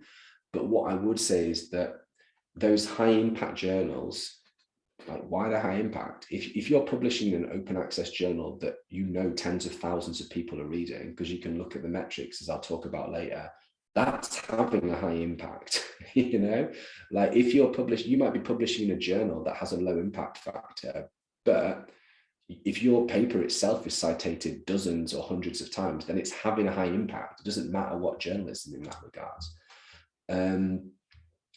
So I would just say that to really think about it in that way. Okay, these are all really great questions. So there's a good question here about what do you do if your supervisor doesn't support you in your way of communicating your research? Well, that's unfortunate, but two things I'd say. One, remember your supervisor is an audience as well. So try to find out why your supervisor feels this way. Why do they have those hesitancies? And then work with your supervisor in a way that demonstrates, in a language that your supervisor understands, that doing this work is actually really beneficial for you and also your supervisor. Secondly, very, very important, remember that your life exists after your PhD and after your supervisor. So you need to think about, what are you going to be doing post-PhD? Are you going to be going back into academia? Are you going to be going into another job? How can you make sure that you have all of the metrics and all of the impact and all of the evidence to enable you to succeed? The PhD is one step on your journey. You should always be respectful to your supervisor, but don't be beholden to your supervisor. That's really important to remember. Could I just ask you to reinforce a point that you made, which is, why policymakers are important, and that is, I think the point you were making about measurable and demonstrable impact. That the reason for connecting with these people is how you can make your research have an impact on not just your scientific field, but on society at large. Could you just reinforce that point, please, Sam? Because I think it's an important one. Yeah, of course. It's not just about getting promoted or, No, of course. Ultimately, policy is how things get changed in society. Like, science's job is really to point out where issues are happening and to highlight trends and to highlight areas that new research needs to take part in. Whereas policy is where change happens. So we don't just engage with policymakers because we want to get recognition or promotion or awards. We engage with policymakers because we want to make a positive difference in the world, and because we want to see the outcomes of our research actually put into practice. And we shouldn't expect scientists to have to do that. And in fact, scientists don't have the mechanisms to do that, which is why we need to engage policymakers, be they politicians, be they CEOs, be they school leaders, be they community leaders, as people who can then put into action through their expertise, through their links, through their needs, the research that we've done and the recommendations that we provide.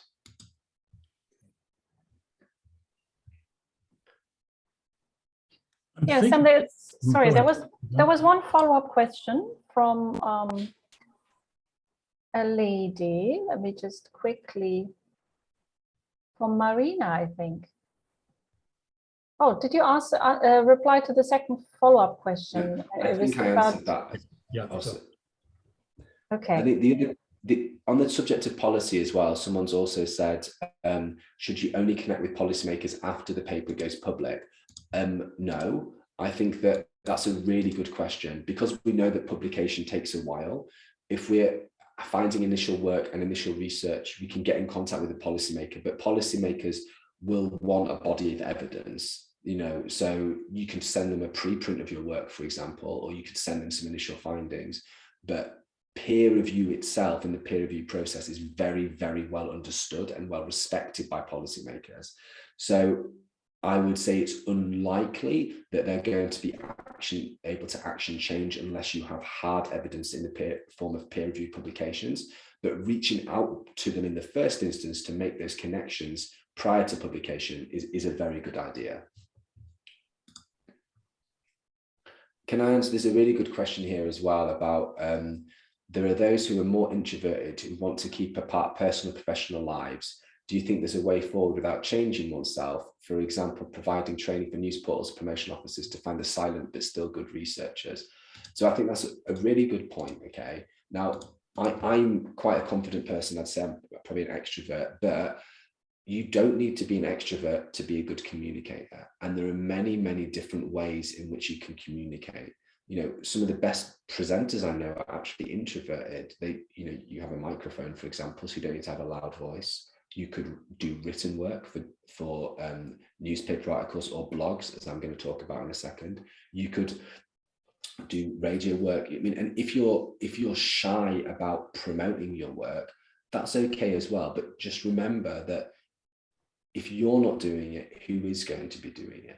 So if you feel uncomfortable doing it yourself, then reach out to your press office, or reach out to the press office at the journal that you publish at, or reach out to the press office at your research funder, or reach out to your Axis, and work with these people on the work that you're doing, and just let them know and say, hey, I've got this research publication now. It'd be great for more people to see this. And I'm not saying that you should go around being,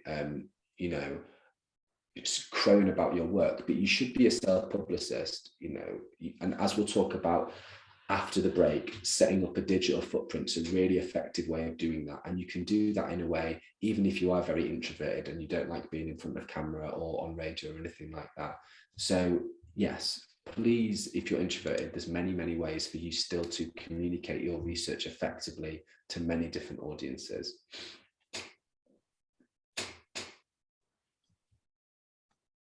Sam, I'm wondering if we should take a short break now. You just mentioned that in the next session, you'll be talking about digital footprint, social media. But maybe we keep the break quite short and keep the momentum going. Would that be okay with you? That sounds good to me. So maybe a 10-minute break. Does that sound fine? Yeah. So all participants, let's break for 10 minutes and come back at, say, 15 minutes from now, 10 minutes from now. Great. See everyone very shortly. 10 minutes. Okay. Thanks, Sam. Thanks, everyone. I'll turn my video off and I'll see you all soon. Bye for now.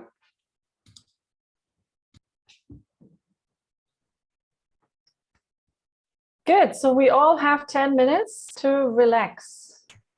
Maybe in the meantime, if you'd like to explore the Euraxis website, if you're interested in other opportunities and activities, I'm going to just share it in the chat so you can maybe spend a few minutes just looking at it. This is where we post our activities, but also collaboration opportunities. We have a jobs portal that is particularly popular with our community members, so you can look at any training or collaboration opportunities that are currently on offer. So maybe you can have a little look there, and we'll be back in 10 minutes, which will be 10 minutes to the hour. So see you all in a minute.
Hi, Sam.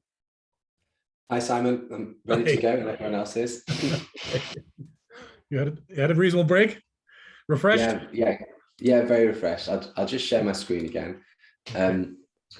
So this is just again to say to everyone, please continue to use the chat just to talk to each other. And thank you for your very kind comments. It's very humbling. And please, in this session, use the Q&A to ask even more questions, and we'll have a slightly longer Q&A session at the end. If you drop it in the chat as well, don't worry. But yeah, I'll be talking now, I guess, for somewhere between an hour and 1 hour and 15, and then we'll have time at the end for plenty of questions as well. So please just continue to ask questions in the Q&A function, and I'll pick those up. I will, Euraxis will also be sending an email out to people with a link to the PowerPoint slides. I will also put a link at the end of this presentation to them, so you've got them. I won't do it before then, because otherwise you'll just skip ahead and read all of the gold that I'm going to share with you now. So yeah, please continue to do that. If you've got really specific things in the chat, I'll try to pick them up as I go, but I'm really bad at multitasking, as my wife will attest to. So I'll just probably just stick to the presentation. But if something comes up that I think is particularly pertinent, I will address it. So with that in mind, we've had this introduction about general communication, why impact's important, the inwards facing side of impact, the outward facing side of impact, how to reach scientists with our papers, how to engage with the mass media, how to engage with policymakers, and why to do so. And I want to talk now about making the most from social media.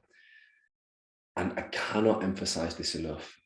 Having a digital footprint and engaging with social media and a digital presence is probably the most important thing you can do as a 21st century scientist in terms of communicating your work and research.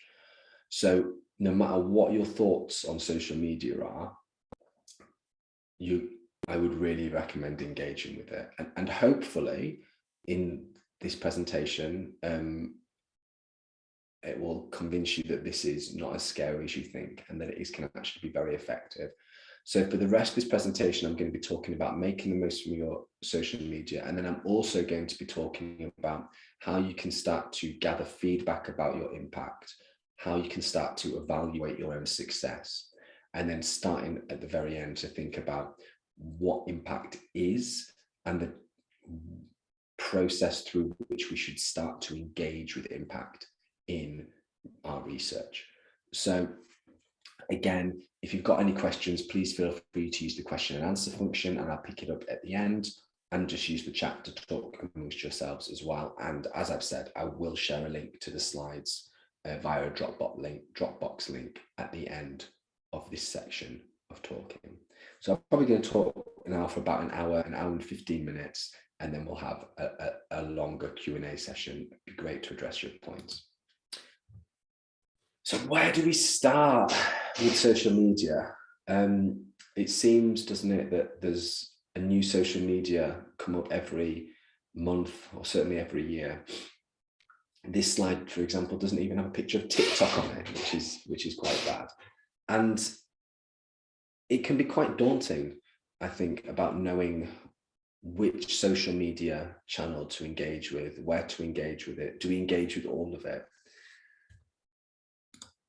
And the best advice I can give is to dip your toe and then focus. So dip the toe of your digital footprint and focus. What do I mean by this? What I mean by this is try out several different forms of social media, be they blogs, be they Twitter, Instagram, TikTok, Snapchat.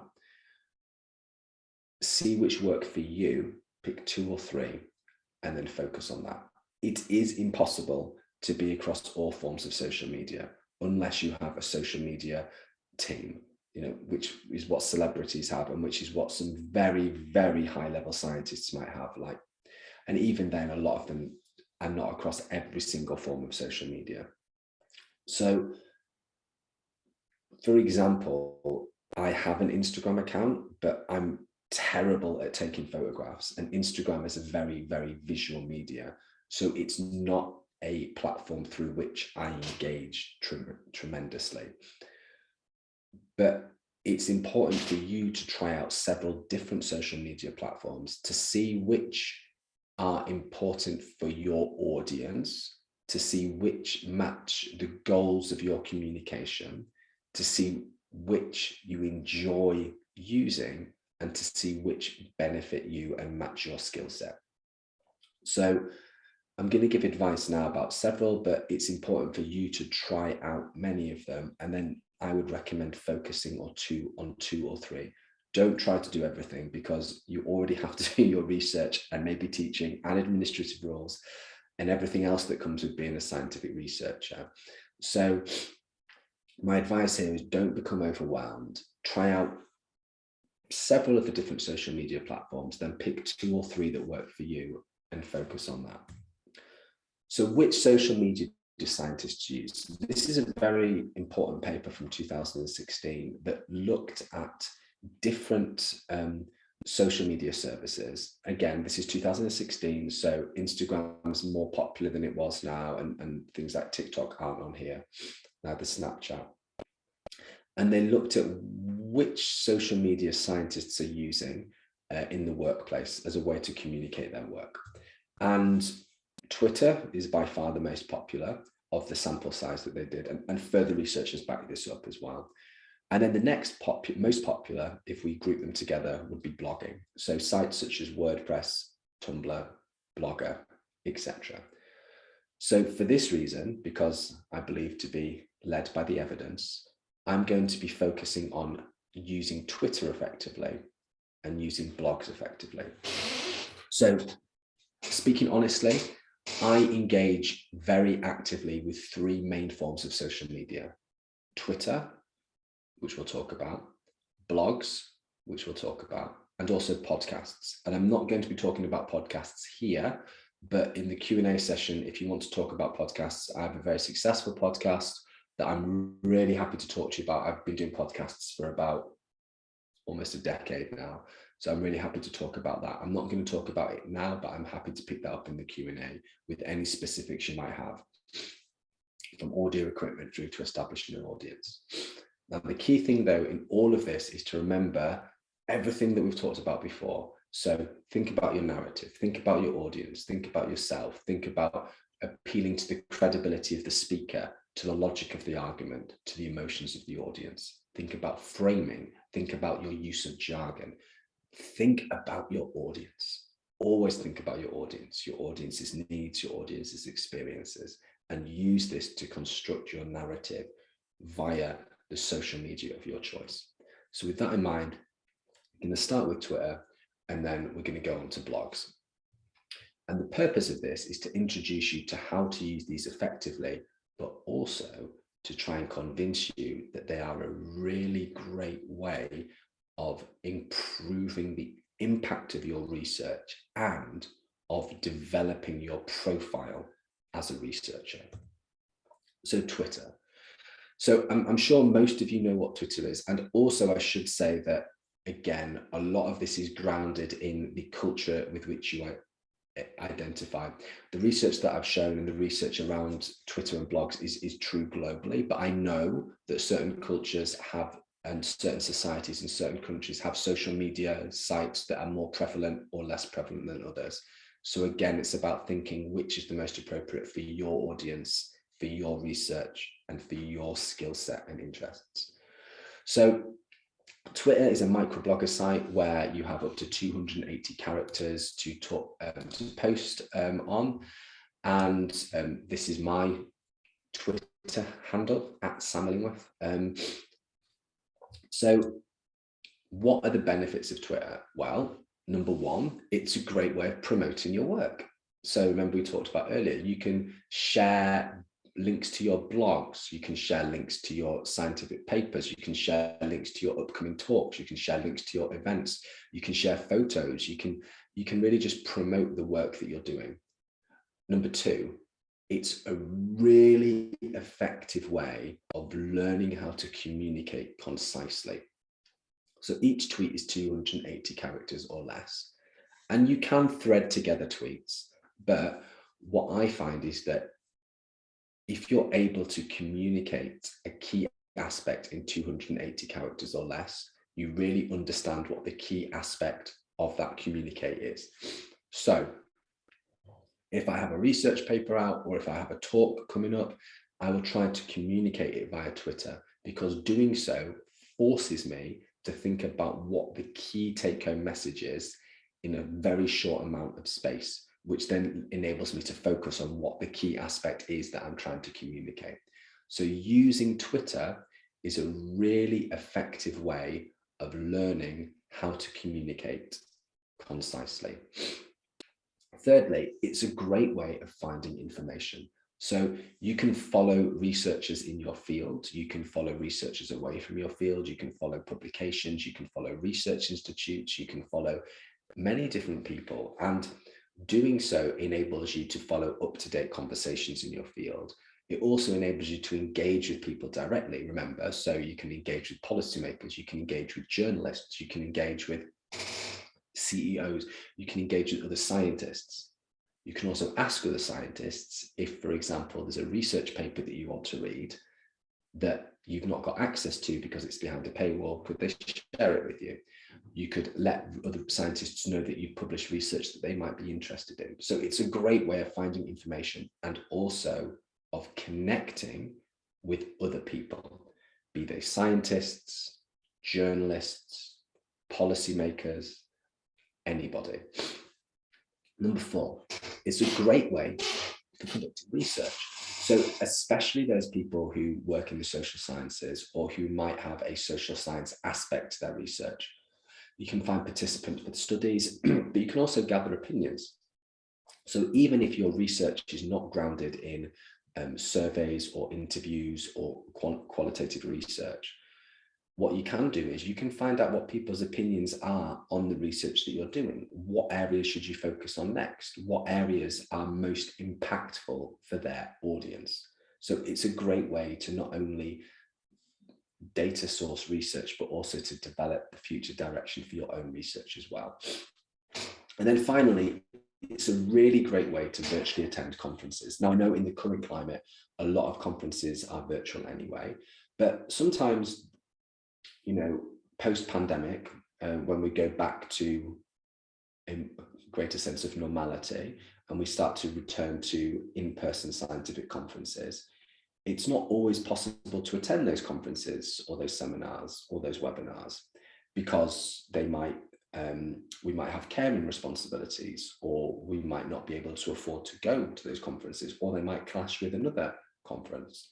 So instead, almost every conference or symposium or event or talk or seminar has a hashtag associated with it on Twitter.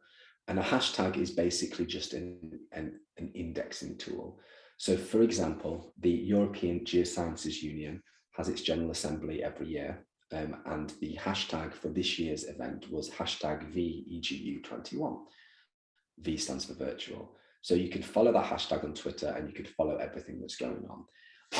Even if you're at a conference, I find it really useful because sometimes you'll be in a parallel session and you might want to keep an eye on a talk that's going on elsewhere. So you can follow what people are live tweeting and keep abreast of that as well. So Twitter has enormous benefits. It's great for promoting your work. It helps you to communicate concisely. It helps you to find information. You can use it for your own primary and secondary research. You can virtually attend conferences, and it's essential for helping to develop your networks and to stay abreast of research in your area and beyond, especially if you want to communicate with researchers that you haven't met or from researchers from another country. And especially given the current restrictions on travel, Twitter is a really great way of engaging people in a truly international way. But will it improve my citation count? Really important answer. You know, ultimately, we live and work in a area, scientific research, that we're judged by our publication count and our citation count. I don't necessarily agree with this, but it's how it is. So we need to play the game. So does Twitter actually improve this? Well, there was a paper published in 2015 in PLOS One, and several papers have been published since as well, that really show that actually tweets do improve the citation count. And as it says here, in terms of the citation count, the improvement is maybe quite weak. It is statistically significant, but it is quite weak. However, as we'll come on to show in later on when I talk about alt metrics, it is undeniable that tweeting about your research will mean that it has a greater impact with other elements of society, because people who wouldn't ordinarily see it because they're not searching research articles will be able to engage with it. So remember, impact isn't just the impact that your research has on an academic audience, it's impact that it has on the whole of society, of which an academic audience is only a small but important part. So linking to your research on Twitter, tweeting about your research, tweeting about publications is a really great way of, yes, improving your citation count, but also of improving your impact, improving your reach, and making sure even more people see your research and are able to engage with it. So how can you use Twitter effectively? So these are 5 tips that I would offer. Number 1, determine your USP. So that just stands for unique selling point. So what is it about you that people will want to engage with? Why would people want to follow you on Twitter? So for me, my unique selling point is that I talk about science communication, but I also talk about poetry, and I also talk about games. So people would follow me because they might like to read about how poetry can be used to communicate science, or they might want to read about how games are related to science, but they also might want to just know about science communication more generally. Now, you might not have as creative a unique selling point, that's fine. People might just want to follow you because you're a extremely quotable expert on volcanology in your particular country. So just work out what your unique selling point is. Why will people want to follow you on Twitter? Secondly, share valuable content. Content is king. Why would people want to follow you? You need to be interesting, but you also need to have something that's worth looking at. So to go back to the points that have been raised earlier, if I only shared my content on Twitter, like this is what I've done, this is what I've done, this is what I've done, this is what I've done, this is what I've done, it wouldn't be that valuable. So really think about your audience, think about your community. And a lot of my Twitter feed is talking about publications or blogs and things like that, but it's also about sharing opportunities, signal sharing the work of others, like sharing upcoming special issues that people might be interested in, or upcoming grant opportunities, or resources that are found that are interesting, or job opportunities. So think about your audience, think about your unique selling point, and then how you can match the content to that. Number 3, try to always use images. So tweets with images in or video clips are more read or more looked at. So always have images if you can. If you're unsure about like Creative Commons images, just take your own. I mean, I tend to take a lot of my own images and tweet about those. The 4th is tag people into posts. So this is just so that you can use the @ symbol to bring people into the conversation so that they're aware of it. If you're using pictures, you can also tag up to 10 people in the picture as well. So that's an even better way of doing it. So use images and tag people into it so that you can remind people that what you're talking about is relevant to them. And then the last point, the most important, is to be civil. So with any social media, you should never say something on there that you wouldn't want to say to somebody's face. And it just sounds so obvious, but you should only treat other people the way you want to be treated. You know, just be nice. Twitter is a really useful tool, but it can be very toxic. And it's up to us to be civil and to be polite and just to treat other people in a respectful manner.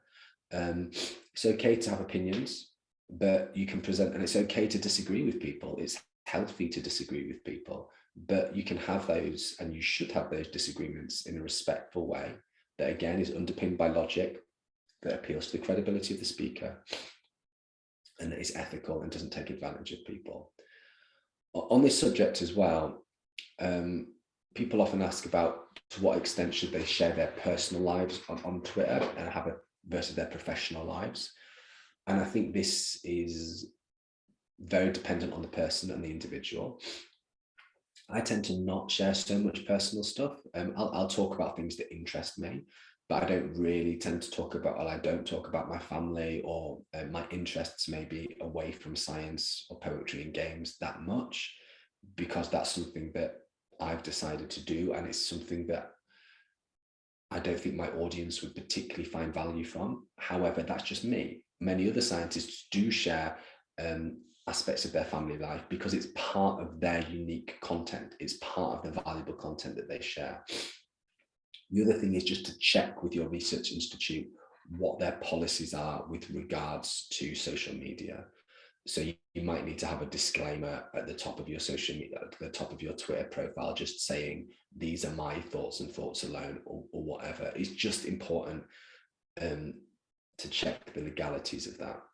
So in order to use Twitter effectively, determine your unique selling point, share valuable content, try to use images, tag people into posts, and be civil. So work out what it is that your audience wants, how you can offer it to them, and how you can do so in a way that builds on rhetoric, that builds on framing, that builds on the triangle of effective communication, but which does so in a way which is ethical and polite and helpful. So I think something that's really important to remember when we're thinking about communicating our work is to not lose sight of the fact that we're scientists. So I always try to analyze and use analytics with what I'm doing.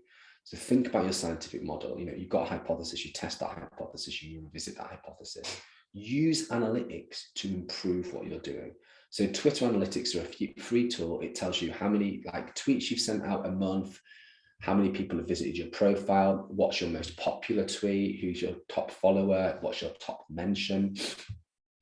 You can see how many tweets, how many followers you've increased by on a month-by-month basis, how many tweets you've tweeted less this month versus last month. And what it will do is it will enable you to work out which tweets are the most successful, which are the most engaged for specific audiences. So don't forget your training as a researcher, as a scientist, and use all of the tools that are available to you. This goes across all social media to work out what's the best time of day to tweet, what's the best type of language to use, what's the best type of image to use, which people are engaging with my tweets, which people should I tag, which people shouldn't I tag. Use that training, use that knowledge, and use the tools at your availability so that you're not just guessing, because that's not good science and that's not good communication either. And Twitter analytics is a free tool set that enables you to do that. So that's Twitter.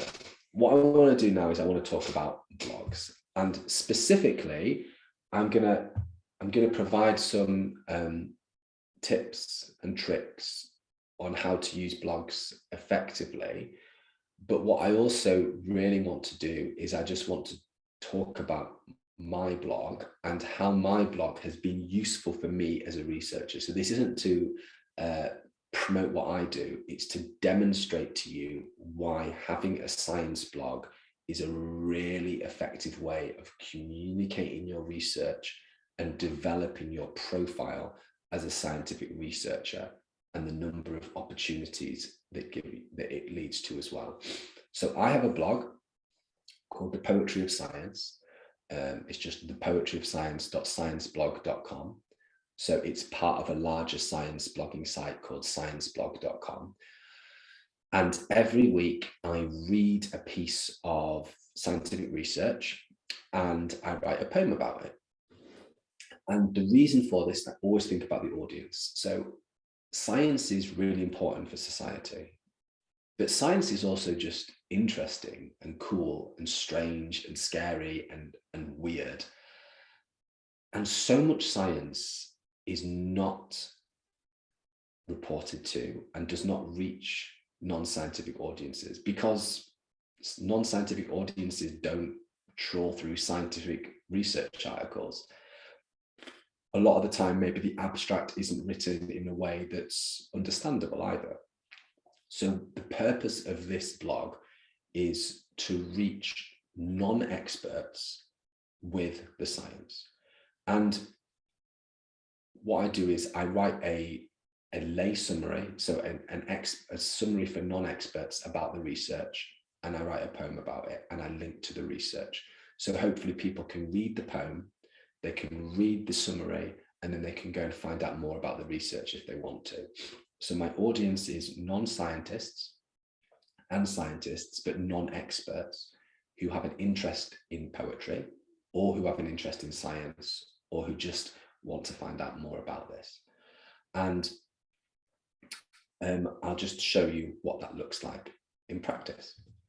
So this is the original abstract. So this is for a piece of research that was published in Current Biology last week. This is my latest blog post. This is a really cool piece of research, right? This basically looks at migratory birds.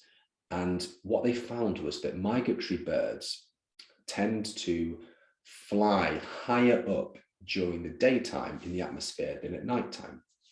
And that's quite strange, because you'd think, why are they flying higher up where it takes more energy? There must be a reason for them doing that.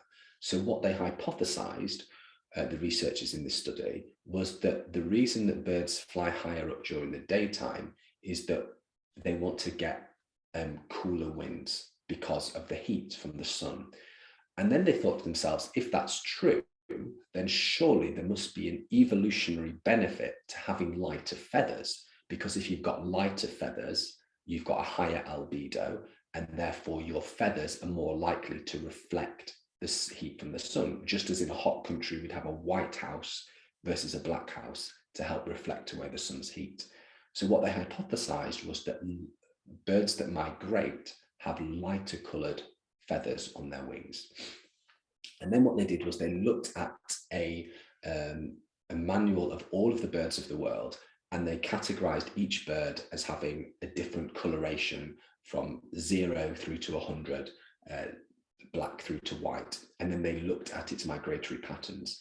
And what they found was that across all bird species, no matter how big it was, no matter where they lived, that actually birds that migrated further had lighter colored feathers than those birds that didn't migrate at all or migrated less.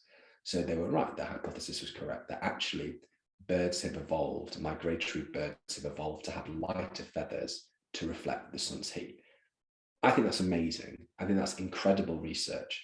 But how are people supposed to find out about that unless they read Cell Press or Current Biology, unless they read Current Biology magazine? This is the abstract. It's a pretty good abstract, actually.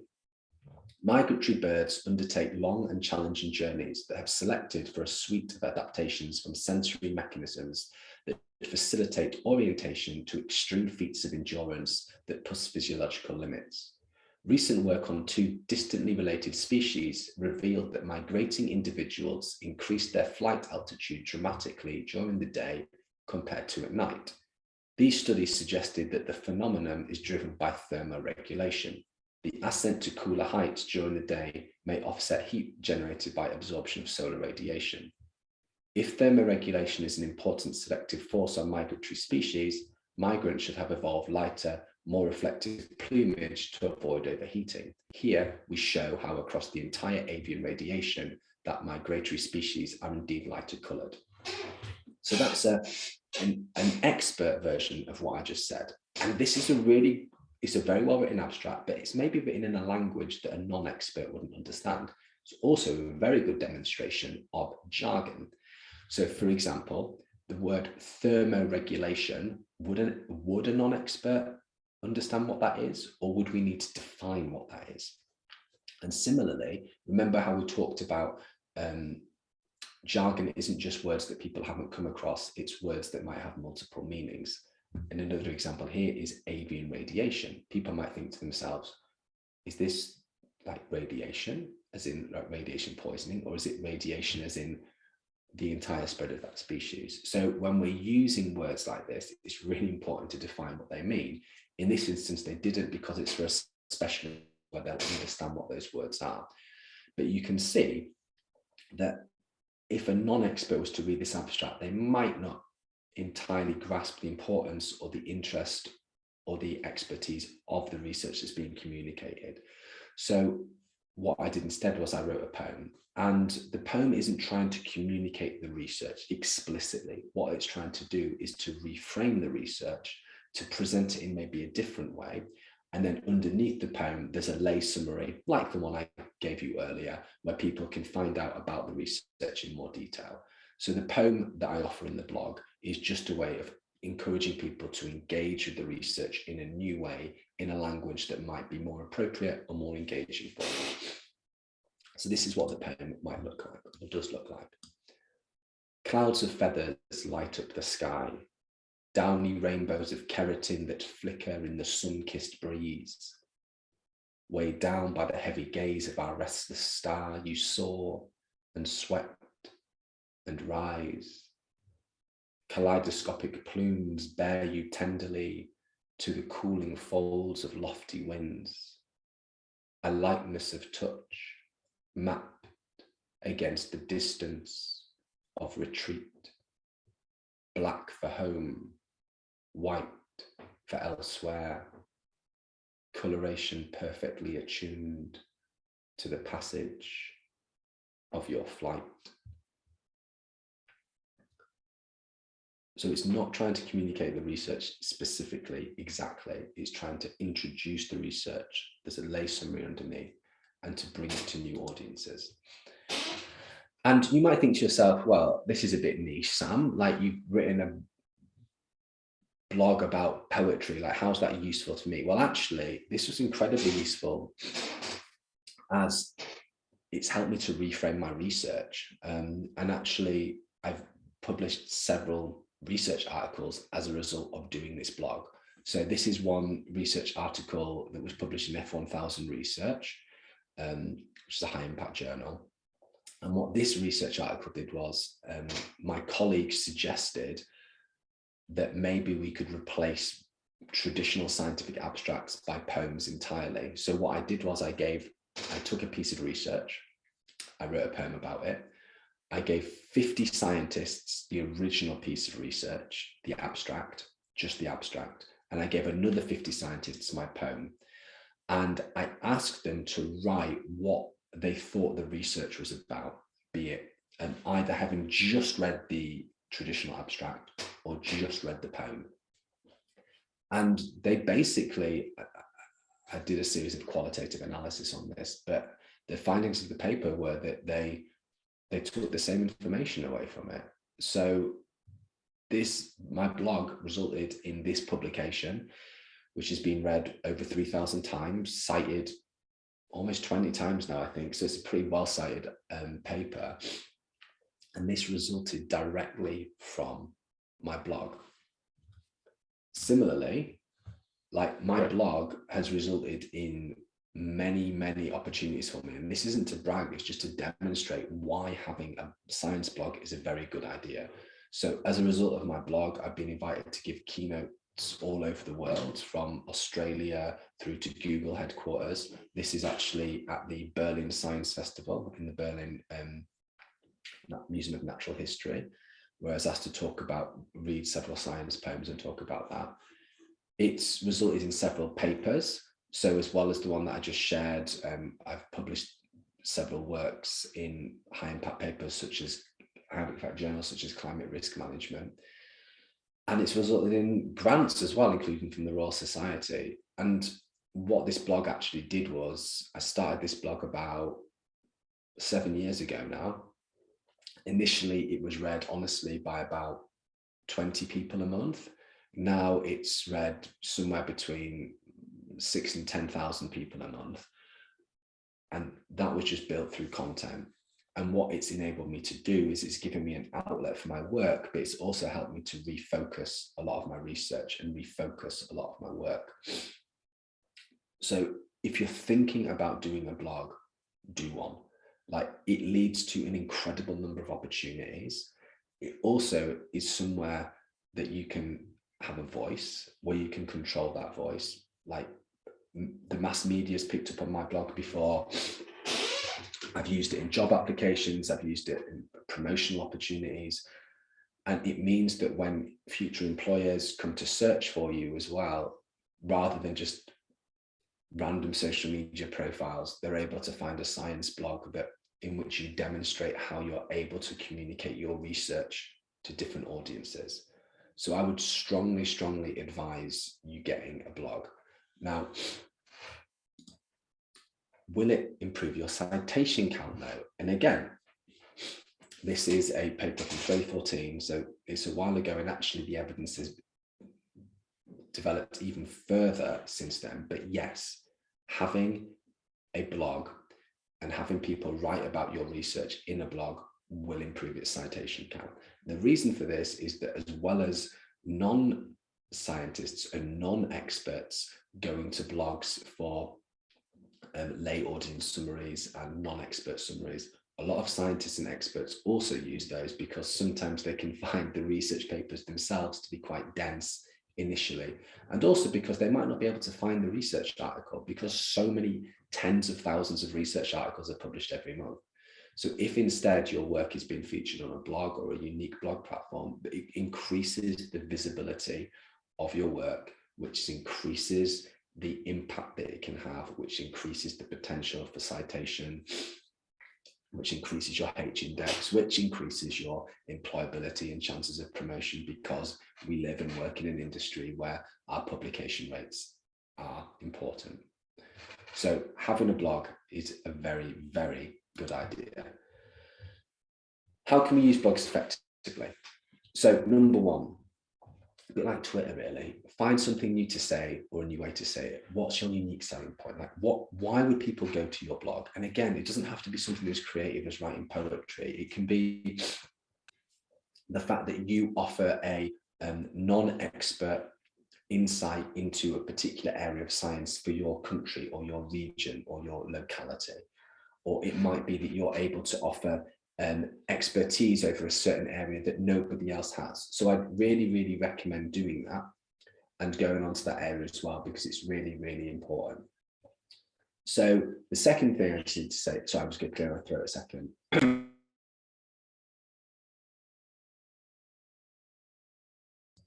So what I say is the second thing I'd really recommend you doing is to post regularly. So I would recommend posting once a week, and certainly no less than once a fortnight. Now, I understand and I know that that can be difficult for people, and you might think that's quite a lot of work. But if you think that's quite a lot of work, what I'd really recommend you doing is to work with colleagues and to work together and to collaborate. So if there's 4 of you working together, if you only have to do 12 posts a year each in order to have 1 post a week. Similarly, if you're working with 10 people, it's even less. And you can reach out to aggregator sites or wider science blogging sites like Science Blog and ask them if you can blog for them. And if you're doing that, then not only are you having less work for yourself, but also you're reaching out to their audiences. You're not having to create an audience from scratch. So find something new to say, a new way to say it, post regularly, but don't become daunted by having to post regularly, because if you're worried about that, then you can collaborate instead. Advertise yourself, tell people about your blog, put it on Twitter, put it on your email signature, tell people about it in conferences, in talks, in seminars, etc. And then finally, get involved with the blogging communities. So don't just post your work and then leave it.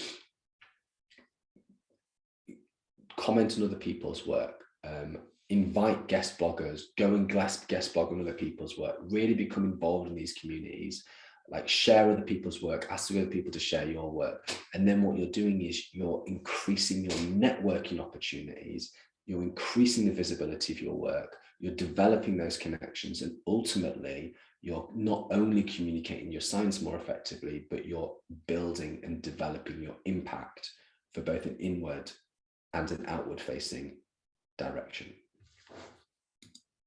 So the key messages for social media: focus on 1 to 3 platforms. It might be Twitter, It might be Instagram, it might be Snapchat, it might be Twitch, it might be YouTube, it might be podcasts, it might be TikTok, whatever. Try lots of them and just see which ones work for you, which ones are most effective for the audiences that you want to engage with, and you might have several for that, and which ones are most effective for the skills that you have and the things that you want to engage with. So as I said, the platforms that I use are Twitter, blogs, and podcasts, because they're the platforms that are most useful for my audiences. They're the platforms that are most useful for my research. And they're the platforms which most closely match my skill set, my expertise, and the time that I have to be able to devote to them. Number 2, develop an effective, unique selling point. Like, why do people want to come to your Twitter handle or your Instagram profile or your TikTok videos or your Twitch stream? Why do people want to come to that? What content are you sharing? Why is it unique? And how does it help to develop your profile as a researcher and of the research that you want to communicate? Post valuable content. As I've said, don't just use social media to advertise the work that you're doing, to talk about your publications, to talk about upcoming talks, but don't just use it as an advertising space. Share findings from your community, share opportunities, share networks, share connections. Make it so that people want to come to you, so that you've got a unique selling point and that you've got valuable content that people want to and can engage with. And then finally, collaborate and signal share. So, you might have a podcast. Can you guest on other people's podcasts? Can people come and guest post on your podcast? How can you signal share the work of others? And then how can they signal share your work? How can you connect with their networks? How can their networks connect with you? It's all about expanding these networks through the various audiences so that your research can be communicated effectively and develop as much impact as possible with both an inward, so to other scientists, and an outward, to non-scientists audience. So I talked about social media, and prior to the break, we talked about how to engage with different audiences, be they policymakers, be they the mass media, or be they other scientists. What I want to talk about now is how to evaluate your success. So how do you evaluate your success in communicating effectively? How do you evaluate your success in terms of impact? The first thing I'd like to encourage you all to do is to check out alt metrics. So these are alternative metrics. So as I mentioned before, we know that the traditional way in which we measure the scientific impact of a research article, be it a book, be it a publication, a peer-reviewed article, etc., is how many times it's been cited. But this doesn't tell the whole story, right? So you might have a paper that's been cited 1 or 2 times, but which has had a significant impact, because what happens if your paper had also been used in a policy report? Or what happens if your paper had been used in a Wikipedia article? Or what happens if your paper had been tweeted several hundred times by different community members? So use the metrics to help you look at how your research is being used and which communities are engaging with it. So alt metrics are alternative metrics. They look at where your post has been tweeted, where it's been where your publication has been tweeted, where it's been used in Wikipedia, if it's featured in any policy reports, if it's featured in any blogs, if it's featured on Reddit. And it assigns a score, but it also tells you where people are engaging with it, where your research fits in terms of the top percentage of alt metrics. And it's really, really powerful tool for you to understand how your research is being used and how you can better reach other audiences. So this is a alt metrics page for a recent article that I published early this year. This is around 10 simple rules for designing analog science games. So this is a paper that looks at how you would design card games and board games, etc., about science. And we can see from the altmetrics page that it's been tweeted by 40 different users. It's already got a Wikipedia entry. It's been talked about on Reddit, and people on Mendeley have got it 10 times. Now, this was only published in June of this year, so that's not bad. We can look at another example. This is the second edition of my book, Effective Science Communication, which I might talk about later. And we can see that so far, again, this was published, this second edition, last year. It's been picked up by one news outlet, one blog. It's been tweeted about over 1,000 times. It's featured on a Facebook page, on a Wikipedia page. It's 14 Mendeley entries. It's got a score of 427. That score just basically puts weightings for these different things and says that a tweet's maybe not as impactful as featuring in a news outlet, etc. But I can then go into the details of that, and I can say, look, this book has been cited, I think, about 16, 17 times, but I also know that it's been used this many times, and I know that these are the people that are engaging with it. So altmetrics, alternative metrics, are a really great way of measuring and observing the extent to which your research is having impact, both with science and with the rest of society as well. Number two, gather feedback. So think about things in three ways. Think about quantitative feedback, think about qualitative feedback, and then think about something that I call the X factor. So quantitative feedback, use Google Scholar, use Scopus, use Web of Science, like get your citation count, get your H index, get these quantitative figures, like how many people are reading your paper, how many people have downloaded your paper, how many times your paper featured in Mendeley, like use the altmetrics. Keep a record of these quantitative numbers that, again, can be used for not only promoting yourself and job opportunities, etc., but also diving into the details of where are people engaging with your work, which countries are people engaging with your work, how can you improve that, how can you change that. Secondly, get qualitative examples. So this might be people writing about your research. This might be people on social media writing about your research. For me, this is a book review that I got from Dame Jocelyn Bell Burnell, who said incredibly kind things about one of my books, A Sonnet to Science. So keeping that qualitative research, again, is really important, because the quantitative analysis doesn't tell the whole picture. It tells you how people are engaging with your work, how people are enjoying your work, and also the kind of people and maybe the limitations of your engagement and your impact. And then finally, the X factor. So if you're doing work that engages different communities, so I do a lot of work with school groups, for example, or you might occasionally get an email from somebody where they've read your research, or they've read a blog that you did, or they've read a newspaper article, or listened to a radio show or something, and it's really positive. So for me, this is a group of responses from year 6 children, so 10-year-olds who engage with my work around science and poetry. And they're really lovely stories and they're really lovely messages. So I keep this feedback, and I keep this feedback not only to help me better understand the impact my work's having, but also to remind myself why I do science. So when we're doing science and we're doing research, it can be hard, it can be long hours, it can be difficult, we can have no breakthroughs for a while, we can have lots of stresses, we can have lots of difficulties. And sometimes we need to remind ourselves that the work that we're doing is important and that we're important. And so I keep this X factor feedback for that, not necessarily to track my metrics or for promotional opportunities, etc., but just to remind myself that what I'm doing is impactful, and that it does make a difference, and that it does matter.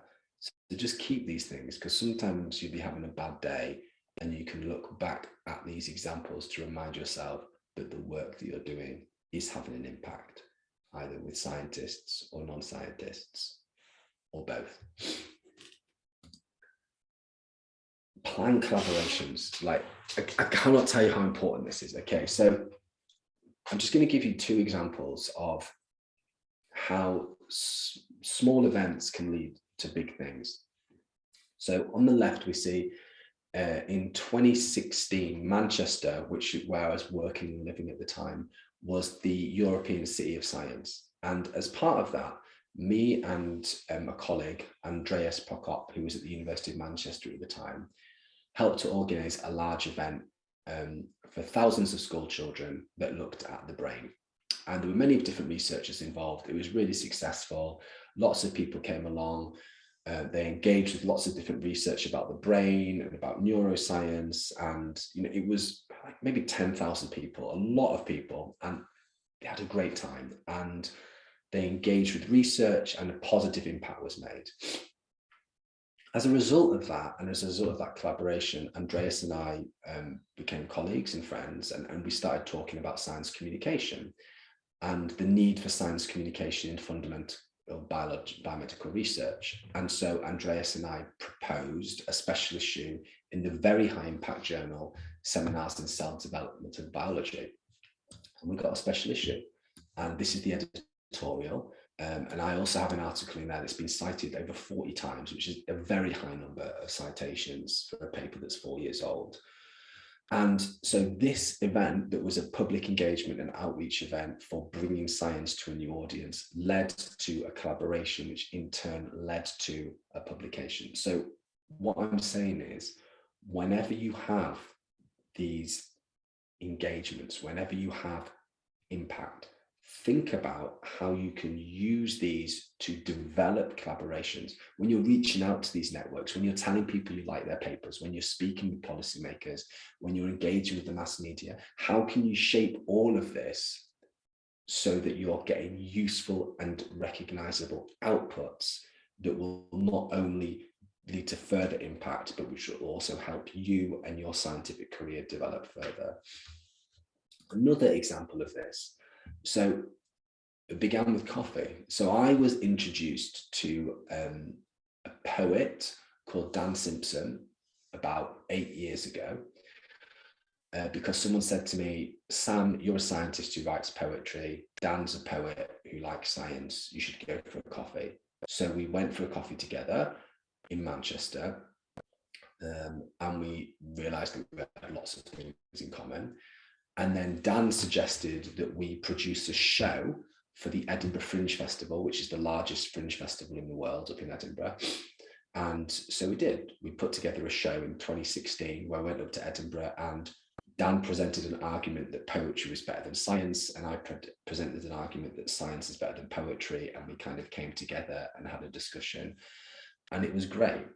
And that collaboration gave me the confidence to go on and to continue to develop my research into science and poetry, which at that time was very nascent. I didn't really have the confidence. I didn't think I was a talented poet, etc. But working with Dan gave me that confidence. And then that resulted in a publication, well, 7 publications, one of which was my book, A Sonnet to Science, which is a best-selling book published by Manchester University Press about 6 famous scientists who wrote poetry and why they wrote poetry and how that poetry contributed towards their work and research. And then as I was doing that, it's led to even further collaborations. So one of which is with Dan. So Dan and I have successfully applied for several funding grants together, in which we pair scientists and poets together to create interdisciplinary explorations of their work, one of which is called Experimental Words. This is all available on my website, by the way. And we got funding from the Arts Council in the UK to pair 10 scientists and 10 poets together to create an album. And this album's now published on Spotify and YouTube and Bandcamp. And so I've made an album as a result of this collaboration. And then that also further inspired me to set up the Consilience Journal, which is the world's first peer-reviewed science and poetry journal, again, which you can find out about on my website. And all of this, which has had a hugely transformative impact on my research and my personality, my person, and my impact, all came from a coffee. So when you're reaching out to people, when you're expanding your networks, think about how you can plan your collaborations. Think about how you can use this to develop impact. You're making a positive difference to society, but also think about how it's going to benefit you. And it's okay to think like that. So think about how you're developing impact for both yourself and the wider society, and how you can plan these collaborations. Could start from a coffee, could start from reaching out to someone whose work you admire, or whose work that you've read, or whose work that you cited. Work together to create that, and then plan those collaborations in a meaningful way. And then build recognition. So apply for awards. Again, like, I'm honestly not, I'm not an arrogant person at all, but what I will say is you need to be your own spokesperson. And I've sat on many awards committees, so I know that a lot of science awards, especially for early career researchers, don't have that many applications. So look for awards and apply for awards. It doesn't matter if you don't get them, just apply for them. Ask a supervisor to nominate you, ask a colleague to nominate you, nominate a colleague, nominate a friend, apply for them. If you don't apply for them, you won't get them. Obviously, this is a Nobel Prize that I've put up there. I'm not, hopefully some of you will one day win a Nobel Prize. But before that, there's many, many prizes and awards that you will be eligible for. If you don't enter them, you don't get them. Number 2, track your citation count. Just keep a record of it. I think Susanna at the top introduced me to the H-index of 15. I can proudly report my H-index is now up to 16. So for those of you who don't know H-index, what that means is that number 16 means that I have at least 16 publications that have been cited at least 16 times. So if my H-index was 50, that would mean I have at least 50 publications that have been cited at least 50 times. That would be a very high number. Again, it's really important to look at these metrics, because if your H-index is something that promotional candidates, it's just used to judge you as a scientist, rightly or wrongly, unfairly in my opinion, but you need to play the game. And if you look at your H-index, the I-10 index, by the way, tells you how many publications you have that have been cited at least 10 times. So I have 27 publications that have been cited at least 10 times. The numbers on the right are since 2016. The numbers on the left are total amount. And if you look at your H-index, you can see which papers are close to improving your H-index, because so if I look at those papers that have been cited 15 times or 14 times, they're the ones that if they increase a little bit, my H-index will increase. So maybe I could remind people about those publications through Twitter or through blogs, etc. So use citations to help to build your impact. And then track your number of engagements. So I mentioned my podcast. My podcast has been downloaded almost 60,000 times now. So that is almost 60,000 people who have listened to me talking about poetry and science.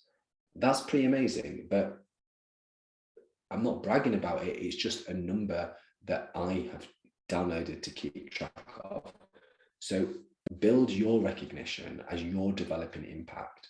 Think about awards you can enter. Think about tracking your citation counts, and think about monitoring your engagements. Again, don't forget your training as a scientist.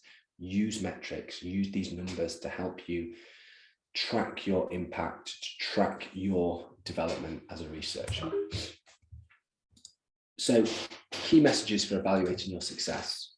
Use altmetrics. You can just get a plugin so you can see exactly where your work's being used, how people are engaging with it, which countries are engaging with it.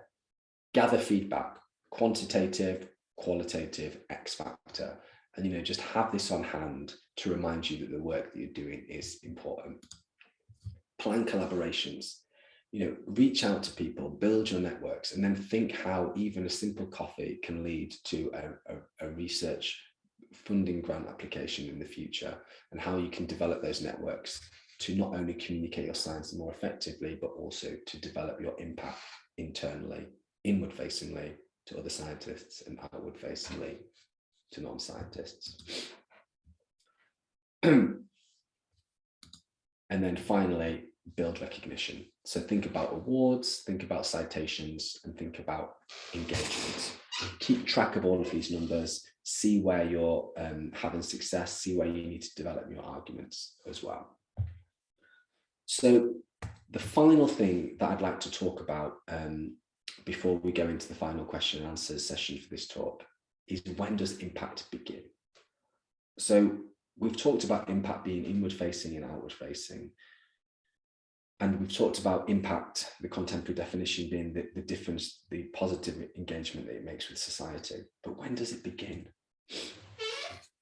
So I've got two papers here that demonstrate this, because for me, I actually think that sometimes we need to think about the impact first and then how we can develop research around that.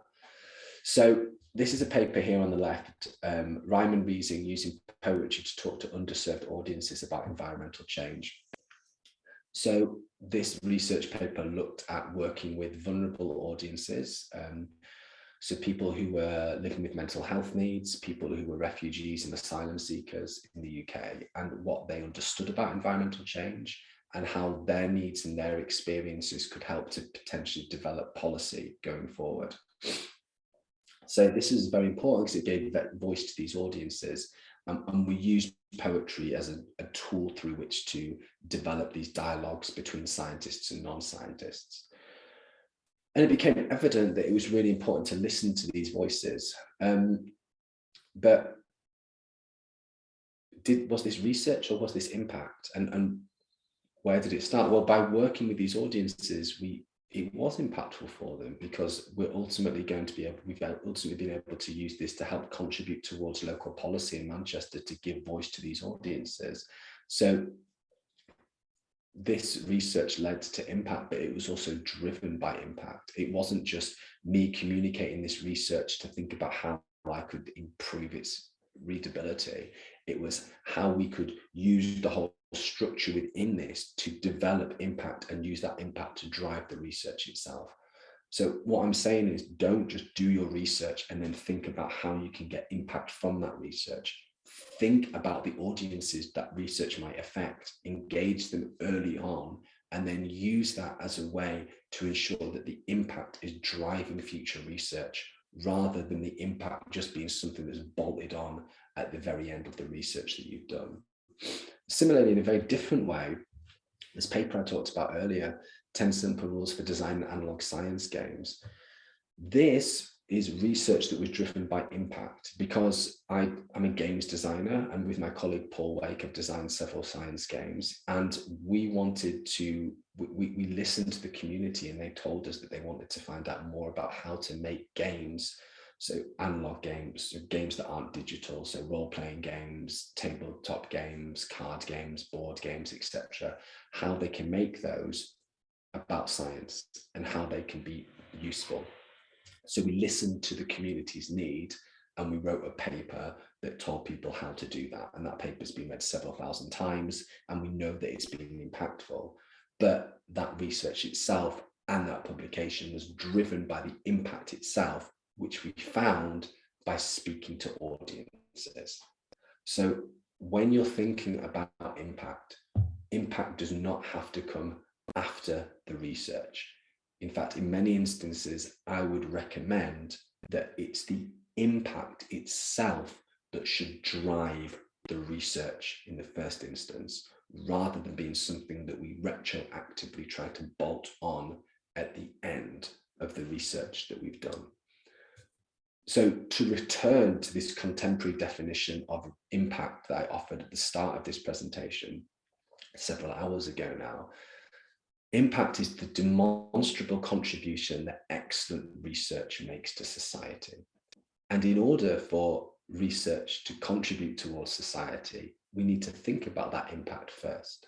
So I would invite you to speak to those audiences that you know your research will impact: policymakers, journalists, community groups, religious organizations, businesses, school leaders. Talk to them about your research. Find out what they think is important. Find out how your work can make a positive societal difference, as well as a positive scientific difference. And especially, it's not just useful in an altruistic sense. This is really important at a practical level. For example, when we're putting together research funding applications, where we have to talk about impact. And I know that a lot of people struggle with the impact of research funding applications because they think about the science and then they think about fitting on the impact. Instead, think about the impact at the start. Go and speak to those audiences that you think the science will impact and work with them on the funding application. Ask them about what their needs are, what their experiences are. Bring them into the conversation. And if you do so, it will make the impact far more likely to succeed. And it will also make the funding application look far more successful and be more realistic in the first instance as well. So remember that impact is the demonstrable contribution that excellent research makes to society, both inward-facing science and outward-facing non-science as well. So the key messages for this whole talk, and then we're going to open up for an extended question and answer session, are that impact can be thought of as inward-facing and outward-facing. Inward-facing being to other scientists, other researchers, outward-facing being to other audiences, policymakers, journalists, CEOs, business leaders, school teachers, hospital administrators, local community groups, religious organizations. Remember, there's not such thing as a general public. There's many different audiences, all of which have their own needs, their own experiences, and we need to think about how to frame our research. We need to think about the jargon that we use. We need to think about how to appeal to the credibility of the speaker, to the logic of the argument, and to the emotions of the audience and ourselves. Think about which audience you want to engage with and frame your story accordingly. So don't just do your research and then think about your audience later. Think about the audience that your research is going to affect. Work with them, listen to them, ask them their needs. Don't just assume what it is, and then frame your story, frame your science story accordingly. Use social media to develop a digital footprint for you and your research. So think about 2 or 3 social media platforms that work for you. Try several first and then focus on maybe 1, 2 or 3 that work, that are appropriate for your audience, that can communicate your research and use your skill set to reach them. And then finally, think about developing research from impact and not the other way around. Work with those audiences, listen to them. How can your work positively impact on the whole of society? And how can you use that to drive future research and your future research direction? So with that, I would like to remind you all that you can find out more about this in my book, Effective Science Communication, A Practical Guide to Surviving as a Scientist, which is available as a book and an ebook from the Institute of Physics. And now I would like to invite questions. I'm going to stop sharing my screen. I will also get a Dropbox link for the PowerPoint presentation and drop that into the chat. And I will hand over to Simon, who will field the questions, but please feel free to drop the questions into the Q&A as we go through. Thank you very much, Sam. Excellent. Very clear. Lots of helpful advice. A couple of questions here, some good ones. So, and I think you've answered this, but maybe this is a chance for you to reinforce a point you've made. The question is, if my research field is not that close to the public, the researcher doesn't perceive their research to be that relevant to the public, should they spend a lot of time on social media? Well, who's to say that it's not close to the public? So first of all, I would say that you should listen to the public. You should talk to them you should talk to different publics about your work. And as I was saying, there's a lot to unpick in this answer, but there's no such thing as the general public. There's many, many different publics. So several members of different publics might not find your research relevant to them, but others will. And I promise you that policymakers will find your research interesting and useful. And there must be some publics that find it interesting and useful. Otherwise, why would you be doing it? The other thing is that we don't just use social media to promote your work. You use social media to develop your networks and to find out about work that's going on elsewhere as well. It's an incredibly effective way for developing your networks, especially if you're somebody who's maybe slightly more introverted, or if you're somebody that comes from an area that doesn't have a traditionally strong global scientific heritage. It's a very, very strong way of building those networks, of finding out more about information and ultimately about work, publicizing your work as well. In the chat, I'll just pick this up as that I found that researchers lack communication skills. There are some people who have good communication skills who should work with researchers. Naron, that's a very good point. What I would say is that it's two things here. It is unfair to assume that all scientists should be good at everything. And so in many instances, it's a really good idea to work with your press office or with science communications experts or with social science researchers.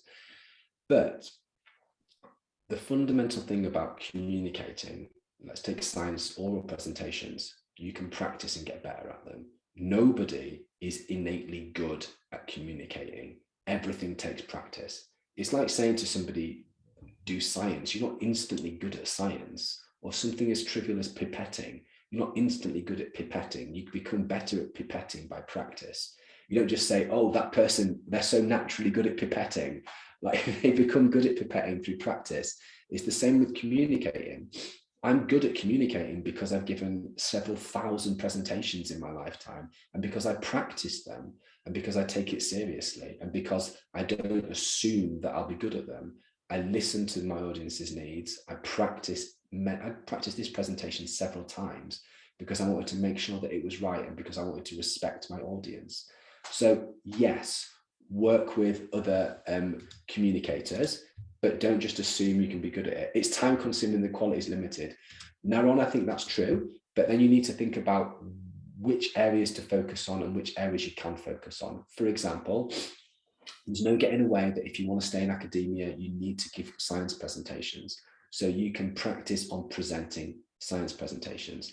If you don't feel as though you have the time to practice getting better at using social media, that's okay, but you should still engage with social media, and you should still think about the fact that you have a responsibility as a researcher to make sure that your work is having as great an impact as possible. And that might be that you reach out to the press office or to Raxis or to other communications professionals and say, hey, I've got some great research. I'm not entirely sure how to communicate it, and I don't have a great deal of time. Could you please help me in this regard? And I think that's probably the most effective way of doing that. Sorry, Simon, to go off script and answer the questions in the chat. That's perfect. Another question. If you don't know what your unique selling point is, your USP, where should you start? So in other words, how are you going to define yourself for? That's a really good question. The best way of doing it, ask your colleagues. Like, ask your colleagues what your unique selling point is. Trusted colleagues. And by that, I mean people who will give you a respectful response, but who will also be honest. So sometimes, and I think this is generally true with many things, if we go to our friends and family, they're going to not always be honest, but they'll be respectful. And sometimes if we go to our supervisors, they'll maybe be honest, but not as respectful as they could be. So I think working with our contemporaries and our colleagues and saying to them, I want you to be honest, but I want you to be respectful with that feedback is a very good way of doing it. And oftentimes people will see things that we don't, in the positive and the negative. So listening to that is a really good way of working out what your unique selling point is. Because I agree that can be hard. Another very practical question about this concerns altmetrics. Is it free? Yeah, I think there are a number of different services, right? Yes, so altmetrics is free for researchers. You can download a free plugin for your browser. And to be honest, altmetrics is basically used by most research publications now anyway. So when you look at PLOS or when you look at any of the Copernicus publications, or they have a little button that just says metrics, and it instantly links to the altmetrics page. But you can also download a browser plugin that just altmetrics it. If you're a research institute, it's not free, but for researchers themselves, it is mainly free. I have a question for you. This goes back to your plan, your collaboration slides, and the one where you started off with a cup of coffee. Now, obviously during pandemic, the opportunities for a cup of coffee with people are limited. And this is a question we get asked very often by young researchers who are looking to build their international network. Perhaps they're applying for a funding program which requires you to have, say, a partner in Europe, but you're here in Thailand, you don't know.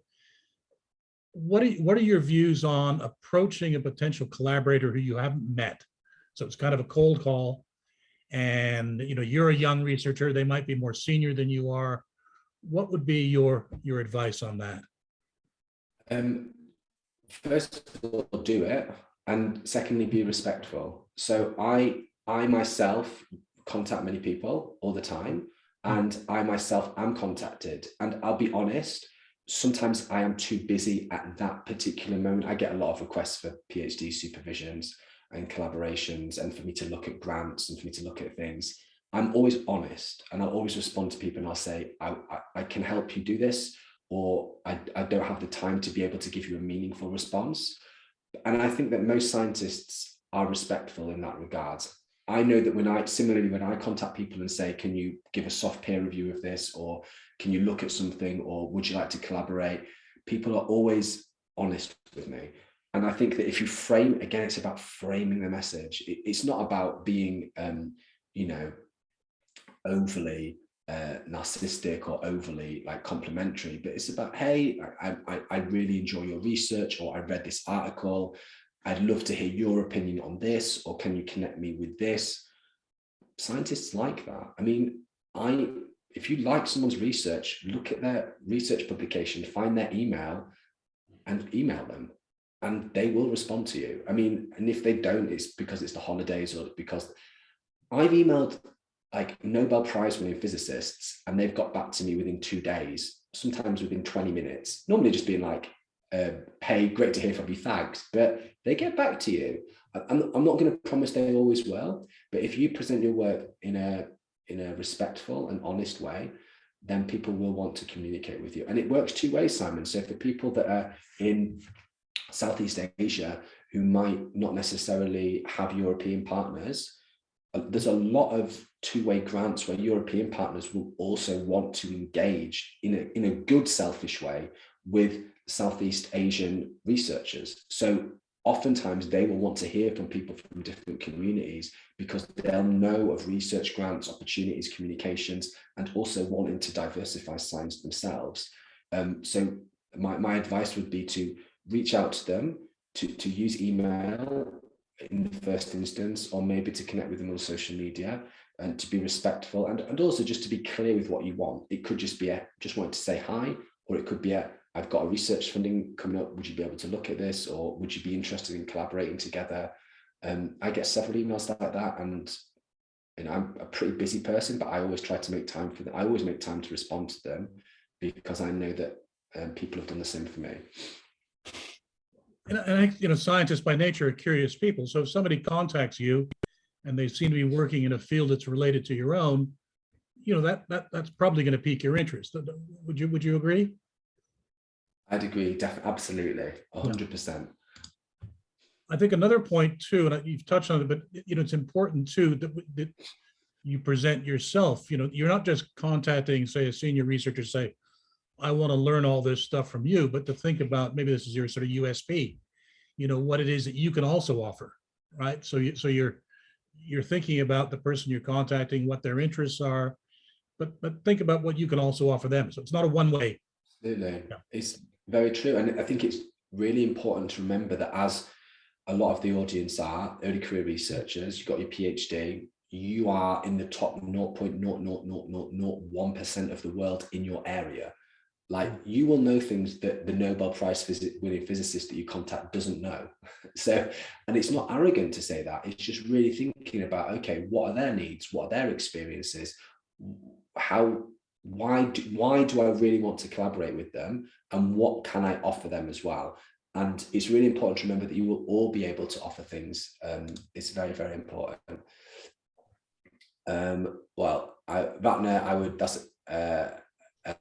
So I think the key thing is, and I mean this to all of the people listening to the webinar, Simon, I mean this honestly, email me. Like, I will respond to you, to 600 people if I have to. And, you know, just reach out to people. I love making collaborations. I love connecting with new people. I love working with new people. And I love the directions in which new research can go. So, I mean, this is, and if people want to reach out to me and they're just like, Sam, please, can you explain something a bit more? Or Sam, do you know some people? Reach out to me. I don't know if I'll be able to connect you with everybody, but I honestly mean I'll help as much as I can. Well, you've probably seen it in the chat. There's an invite for you to be a keynote at the conference. So I guess the suggestion there, the advice there is please contact you directly with the invitation. Yeah, I'll put my email in the chat again as well. And I'm really happy for you and Suzanne and others to share my contact details with everybody, because I know, especially when you're listening to someone where English isn't your first language and there's quite a lot of information, that things can get missed. Really happy to follow up on everything. Really happy for everyone to use my slides, and really happy for my email address to be shared with everyone as well. That's very kind. Another question that has come up, it's to do with, you know, begin with the impact, right? Your last few slides, you know, but start your research with the impact, and in a sense work backwards. Now, we've had this comment a couple of times actually from researchers applying for a grant where, you know, impact is about 1/3 of the evaluation score. You know, so you've got sort of 1/3 being the science, 1/3 how you're going to run the project, 1/3 being impact. And if you say, well, you should start with the impact, then the comment they've made is, but that might then corrupt your science, because you're letting the audience kind of, you know, define your research. What's your? Oh, Simon, you're asking all the hard questions today. It's a very good question.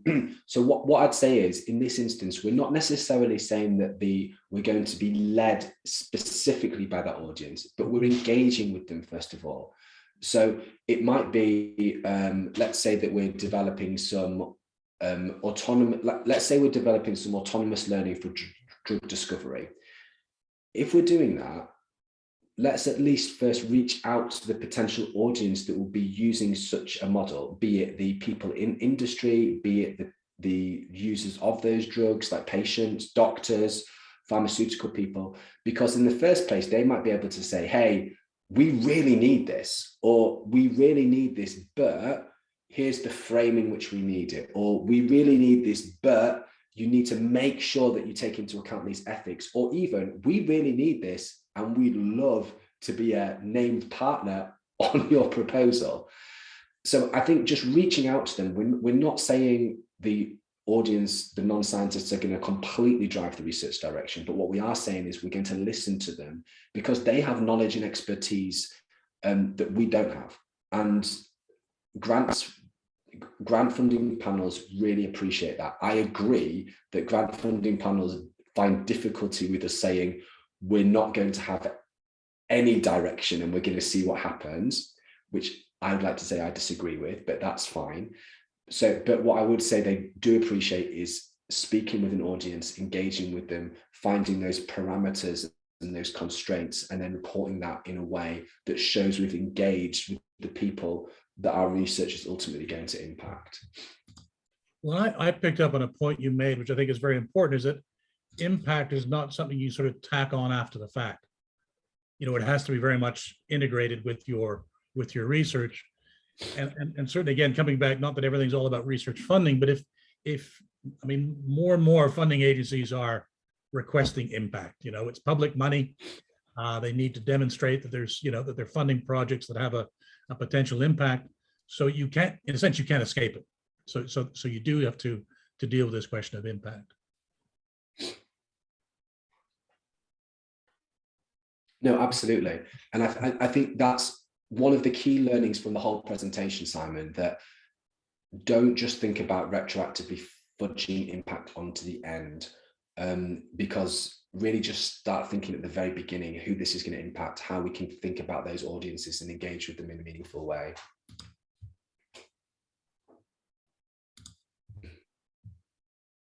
Okay. So I can pick up a question here that says how to communicate scientific things to ordinary people who have no scientific background. So again, what I'd say is everybody, no one's ordinary, everyone's extraordinary, and people just have different experiences and different privileges and different languages and different needs.